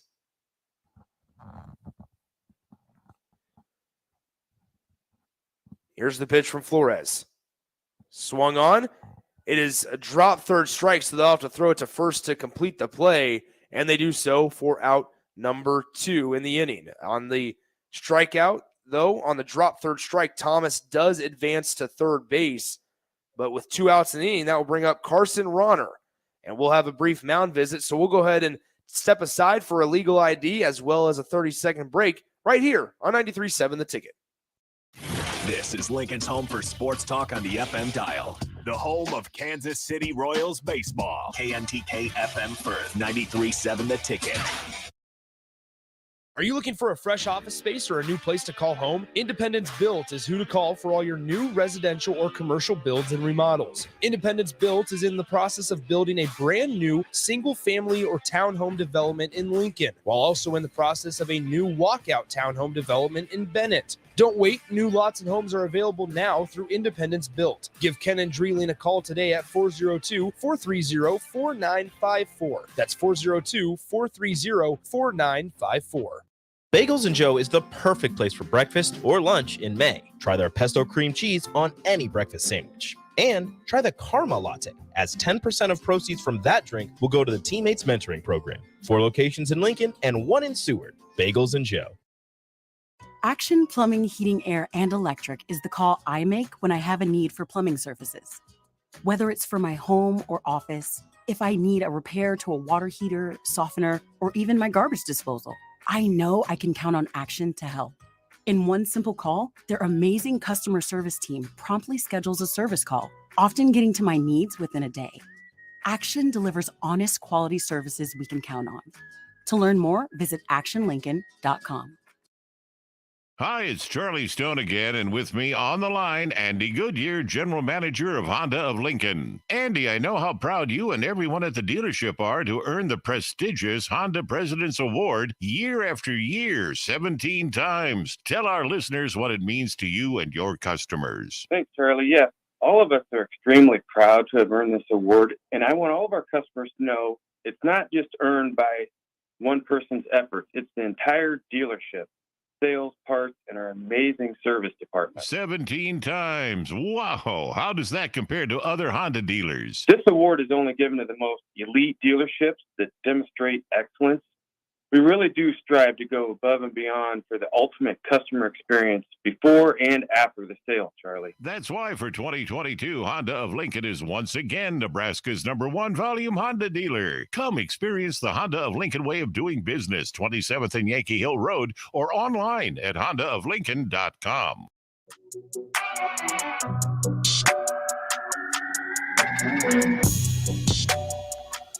So Logan Toman will be the new pitcher for Bellevue West. He enters the game in relief of Colin Flores. He'll face Carson Ronner with 2 outs here. He gets strike 1 across the plate, 0-1. So 6-3 is the score between Elkhorn South and Bellevue West. Bellevue West still has allowed 3 runs here in the top of the 6th inning. Now, the 0-1 pitch is going to be skied high, a mile high, rolling over to first base to get it in foul territory is going to be the first baseman, Colin Pitzer, and he is there to make the catch for the final out of the top of the 6th inning. So now we'll head to the bottom of the 6th, and Elkhorn South quickly jogs on out there. So we'll go ahead and keep it just right here since we have a moment, and there's going to be a new pitcher on the mound for Elkhorn South, as it looks like. Let's see. Got to get the good old roster pulled up. Number 18, Cal Cooper, is on the mound for Elkhorn South. He'll be pitching with a 3-run lead here. Needs 6 outs to send Bellevue West home. Once again, this is an elimination game.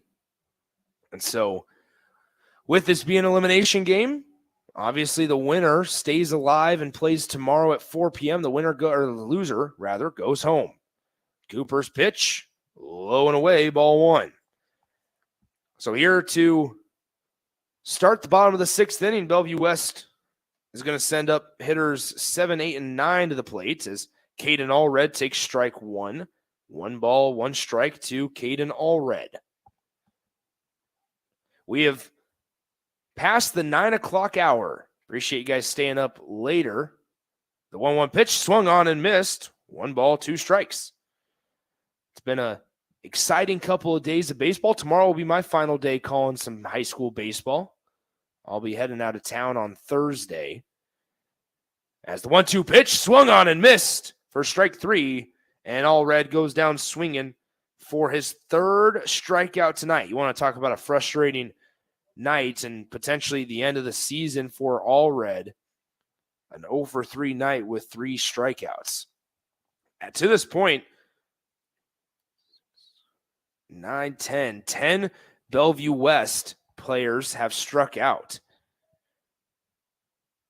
10 out of the, let's see if I can do my quick math, 16 outs that have been recorded have been strikeouts, as the 0-1 pitch to Colin Pitzer is a ball low and away, 1-1. Colin Pitzer singled and scored last time up. The 1-1 pitch from Cal Cooper on the way, swung on and missed. 1 ball, 2 strikes.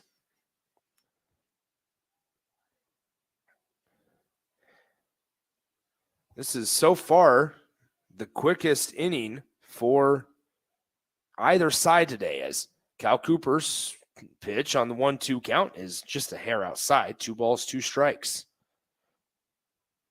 2 balls, 2 strikes. 6-3 Elkhorn South here in the bottom of the 6th inning. Bellevue West down by 3. The breaking ball, just a hair outside. 3 balls, 2 strikes.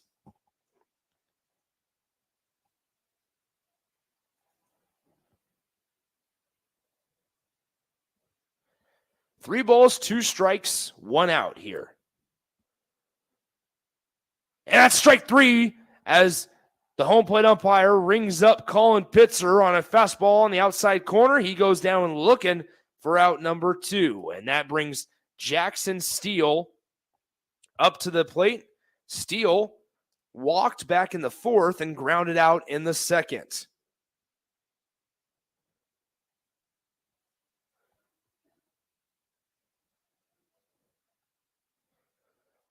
So Cal Cooper has come in and shut the door here as the first pitch of the AB to Jackson Steele is inside, ball one. 1 ball, no strikes. And now the 1-0 pitch is in there for a called strike, 1-1.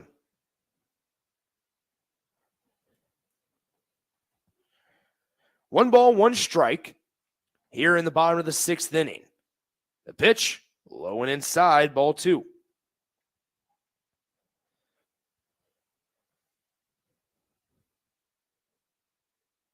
So if things stand as they are and Elkhorn South walks away with a victory tonight, they will be facing the Lincoln East Spartans at 4 p.m. tomorrow. The 2-1 pitch is swung on and missed by Jackson Steele. 2 balls, 2 strikes.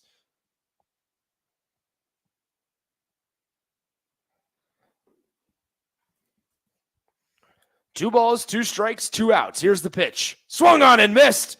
What an inning from Cal Cooper, as he's able to slam the door here in the sixth. 3 up, 3 down.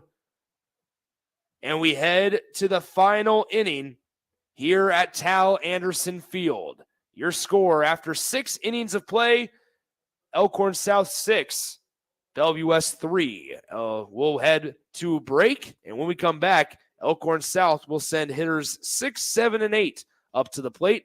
It's Mechna, Eichmeyer, and Medina when we come back here on 93.7 The Ticket. You've driven by GE Landscape Supply countless times, likely without even knowing, at 6701 Cornhusker Highway. Now it's time to stop in. GE Landscape Supply sells to homeowners and contractors with a vast selection of landscaping and construction materials. They sell in bulk to save you money, and you can buy anything from a 5-gallon bucket to a semi-load. And don't forget, they deliver anywhere. Stop by 6701 Cornhusker Highway from 7 a.m. to 6 p.m. Monday to Friday, and 7 a.m. to 4 p.m. on Saturdays. Go to GELandscapeSupply.com for more info or call 402-467-1627. Some kids worry about making the sports team. Others worry about where they'll sleep tonight. In Lincoln, 300 kids are in need of a safe and loving home. Cedars is here for them, but we do need your help. A gift to Cedars makes an immediate impact on Lincoln's kids. And on Give to Lincoln Day, your gift goes even further. I'm Jim Blue, president of the Cedars organization, and I'm asking you to go to givetolincoln.com to make your gift to Cedars and support Lincoln's kids today.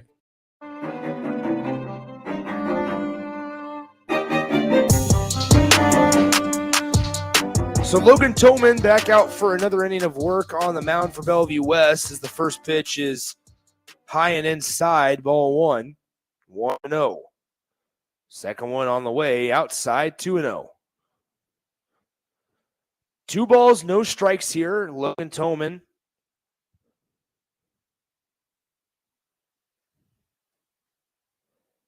To the hitter, Michael Mechna. The 2-0 pitch, and there for a called strike. 2-1. Mechna tonight, 1 for 3. He struck out swinging in the second and fifth innings, but then had a single wedged in there in the fourth. 2-1 pitch, swung on and missed. 2 balls, 2 strikes. Nice job by Toman to even up the count.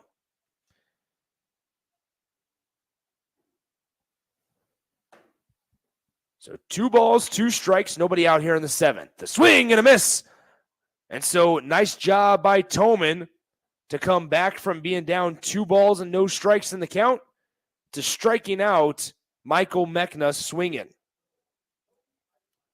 So now that brings up Kobe Eichmeyer.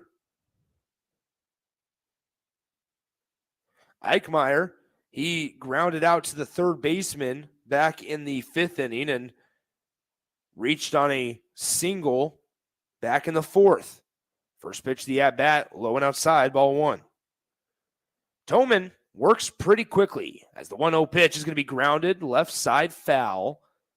Eichmeyer, a little frustrated with himself, would have liked to hit that one a split second later, and that would have been gone down the third base line. But instead, just Twisted foul just a little bit. So 1 ball, 1 strike, and the offering from Toman is low and away, ball 2.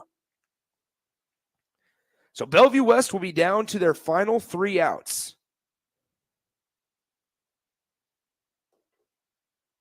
And the 2-1 offering is upstairs, ball 3.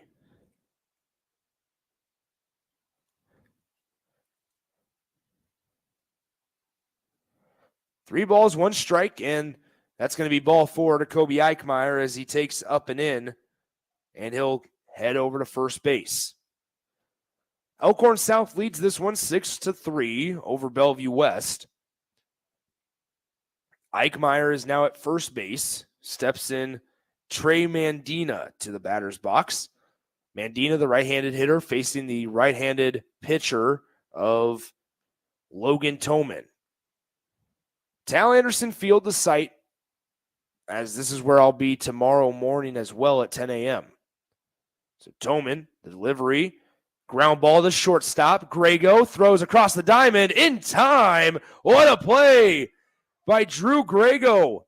It had been a while since we had called Grego's name, but he had the arm to hesitate for a moment. He thought about trying to get the force at second. Eichmeyer was too fast, so he looked to first, chucked it over there from deep shortstop, and got Trey Mandina in time for the fielder's choice. So Eichmeyer advances to second on it, and it will be a 6-3 ground out for Trey Mandina and out number 2 here in the inning. Brings up the 9-hole hitter, Colton Kane. Kane, he singled back in the 6th inning and then came around to score as well. So it's the top of the 6th inning, 2 outs. Logan Toman just trying to keep it a 3-run deficit for Bellevue West to have in the bottom of the 7th. Toman, the pitch, in there, called strike, 0-1.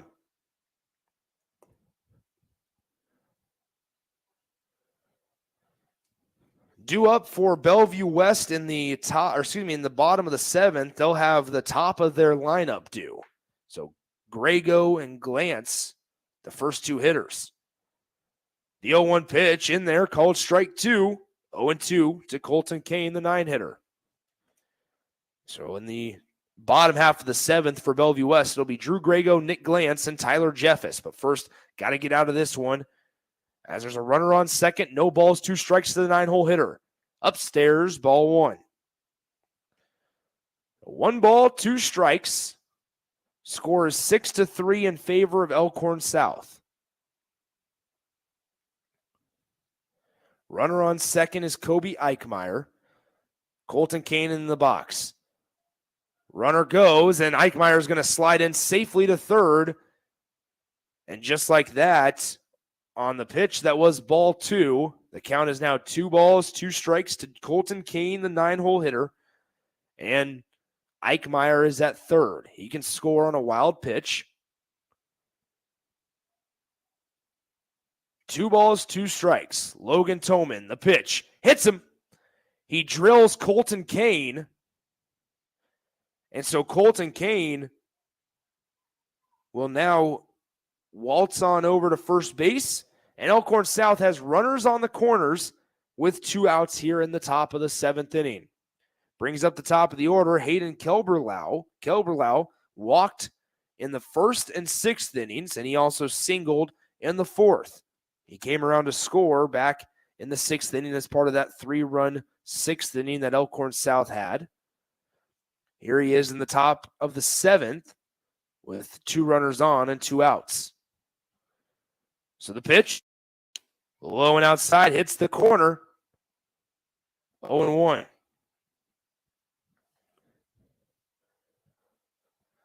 Six to 3 your score between Elkhorn South and Bellevue West. Colton Kane leads off first. Eichmeyer leads off third for Elkhorn South. The 0-1 pitch is going to hit Kelberlau. And how about that? That is the 2nd straight Elkhorn South batter that Logan Toman has plunked.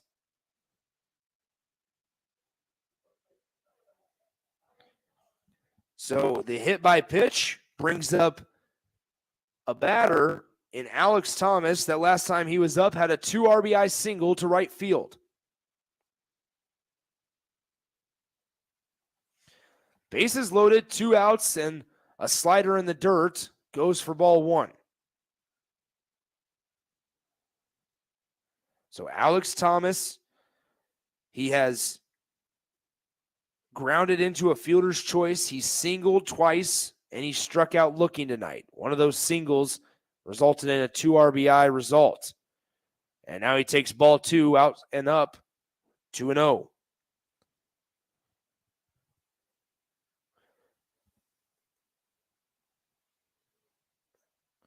Logan Toman came in for relief over Colin Flores, who replaced Nick Riggs, the starting pitcher.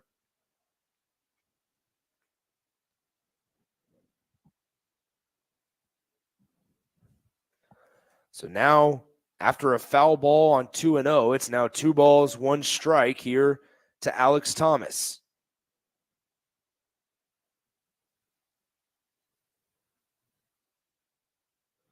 The pitch swung on, fouled off left side. 2 balls, 1 strike.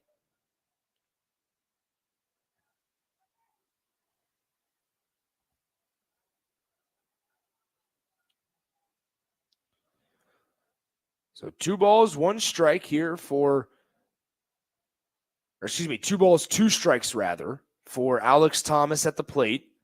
Logan Toman trying to get out of this inning unscathed. The 2-2. Outside corner, strike 3. And Alex Thomas goes down looking for the second time tonight. That is the 3rd out of the inning, and now it's time to go to the bottom of the 7th, where Bellevue West will send the top of their lineup to the plate. 1, 2, and 3 hitters, Grego, Glantz, and Jeffis all due up for Bellevue West here in the bottom of the 7th. We will take a break. When we come back in 60 seconds, it's the final 3 outs here in the elimination game from Tal Anderson Field on 93.7 The Ticket.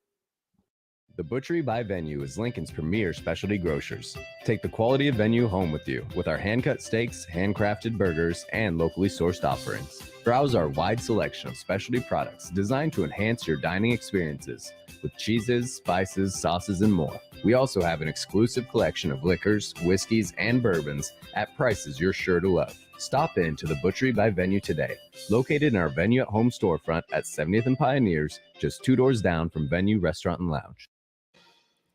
Where will your path take you, traveler? To seek fortune in a new career, or on a journey to distant lands for a well-deserved vacation? Wherever you go, one distraction could spell disaster. You can change your fate, adventurer. Don't drive distracted. Paid for by the NDOT Highway Safety Office.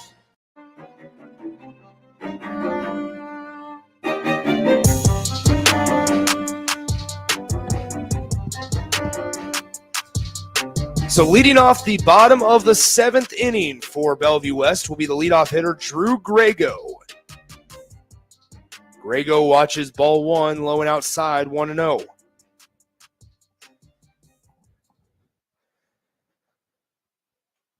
Cal Cooper still on the mound for Elkhorn South.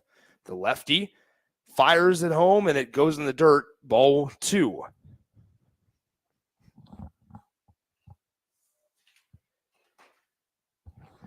Want to thank our sponsors once again for supporting high school baseball broadcasts: A1 Automotive, the Carpe Diem team of Nebraska Realty, Independence Built, the NDOT Highway Safety Office, DBAT Lincoln, and High Electric, as Drew Grego fouls the 2-0 fastball straight back, 2-1.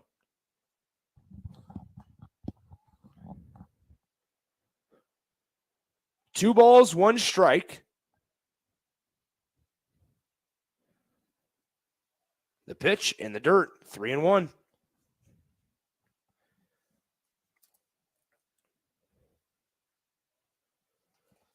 So 3 balls, 1 strike here to the leadoff man, not only just of the inning, but in this Bellevue West lineup with The T-Birds down by 3 in the last waking moments.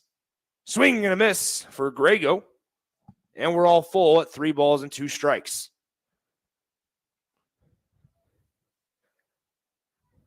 So 3 balls, 2 strikes here in the bottom of the 7th inning. Grego, just a sophomore, skies this one high, and it hits the top of the press box for a foul ball. We'll redo 3 balls and 2 strikes.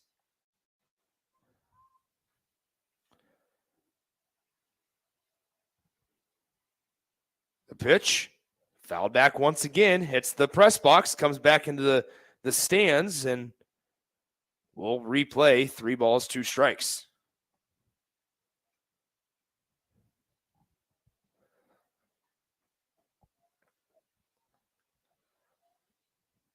Nobody out here in the 7th.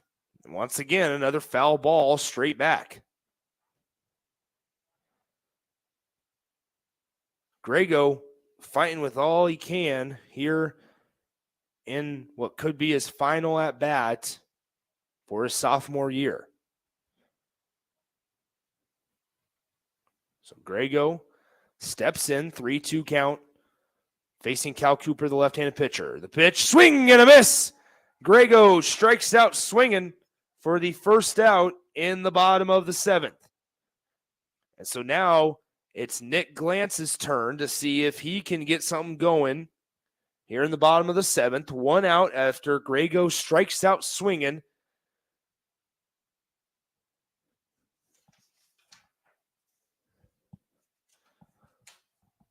First pitch of the AB is upstairs, 1-0.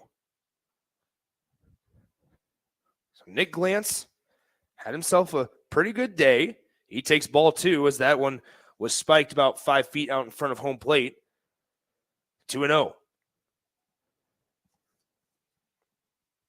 Glantz in today's game singled in both the 1st and the 3rd innings and then flew out to the right fielder in the 4th. The 2-0 pitch swung on, fouled back once again. 2-1. A lot of foul balls between Glantz and Grego so far here in the bottom of the 7th.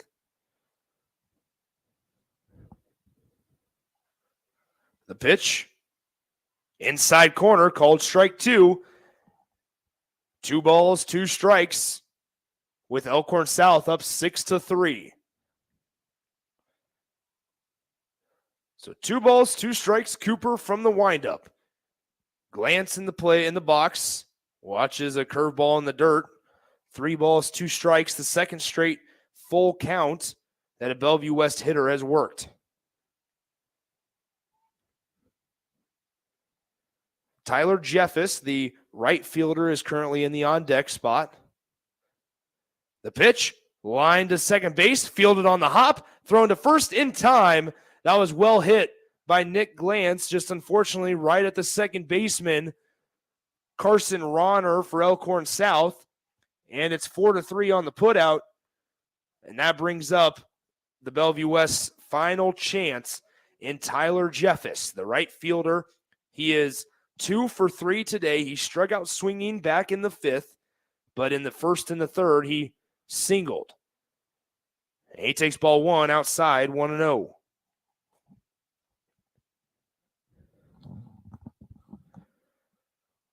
So once again, just to brief you on the schedule tomorrow as the 1-0 pitch from Cooper is taken upstairs 2-0. We'll be back here at Tal Anderson Field, 10 a.m. We'll have Millard West and Grand Island, a rematch of last Friday's opening game that saw Millard West take a 10-0 win in just 5 innings, as this one is going to be fouled off to the net.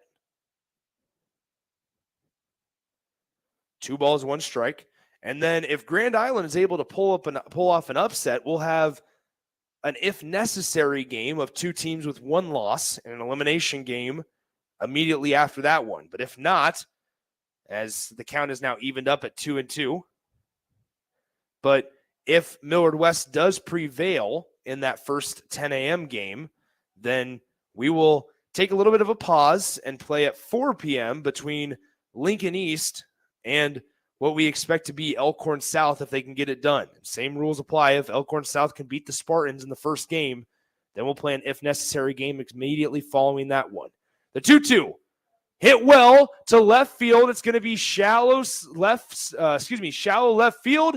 He's under it, and he hauls it in for the final out. And Elkhorn South uses a 3-run 6th inning to take a 6-3 lead and eventually beat the Bellevue West Thunderbirds here in elimination game. So Elkhorn South advances to play Lincoln East tomorrow at 4 p.m. Bellevue West is eliminated after falling 1-2 in the tournament. A lot of bright spots on this Bellevue West team. Obviously, Tyler Jeffis is one of them. Drew Grego is another. Grego just a sophomore, but with this Elkhorn South team, an unbelievable pitching performance from their starter, Brock Songster. Bellevue West scored 1 run in the first inning. Could have scored a lot more, but Songster was able to navigate out of a lot of trouble in the early innings, and then nice job by the relief pitchers for Elkhorn South. Cal Cooper coming in and shutting the door in the later innings. Once again, from Tal Anderson Field in Omaha, your final score, Elkhorn South 6, the Bellevue West Thunderbirds 3. Nick Sainert saying so long. Shout out to my man Harrison Arns for running the ship back in the studio. And thank you to the sponsors, A1 Automotive, Nebraska Realty, Independence Built, the NDOT Highway Safety Office, DBAT Lincoln, and High Electric for their continuous support of high school sports on 93.7 The Ticket. Once again, your final score, Elkhorn South 6, Bellevue West 3. Elkhorn South advances to play tomorrow at 4 p.m. against the Lincoln East Spartans, right back here at Tal Anderson Field. I will talk to you guys tomorrow shortly before 10 a.m.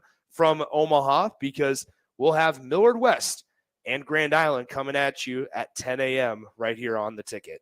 Thanks again to Harrison. Shout out to all the sponsors, and thanks to you guys for listening. Your final score, once again, Elkhorn South 6 and Bellevue West 3, right here on 93.7 The Ticket and theticketfm.com.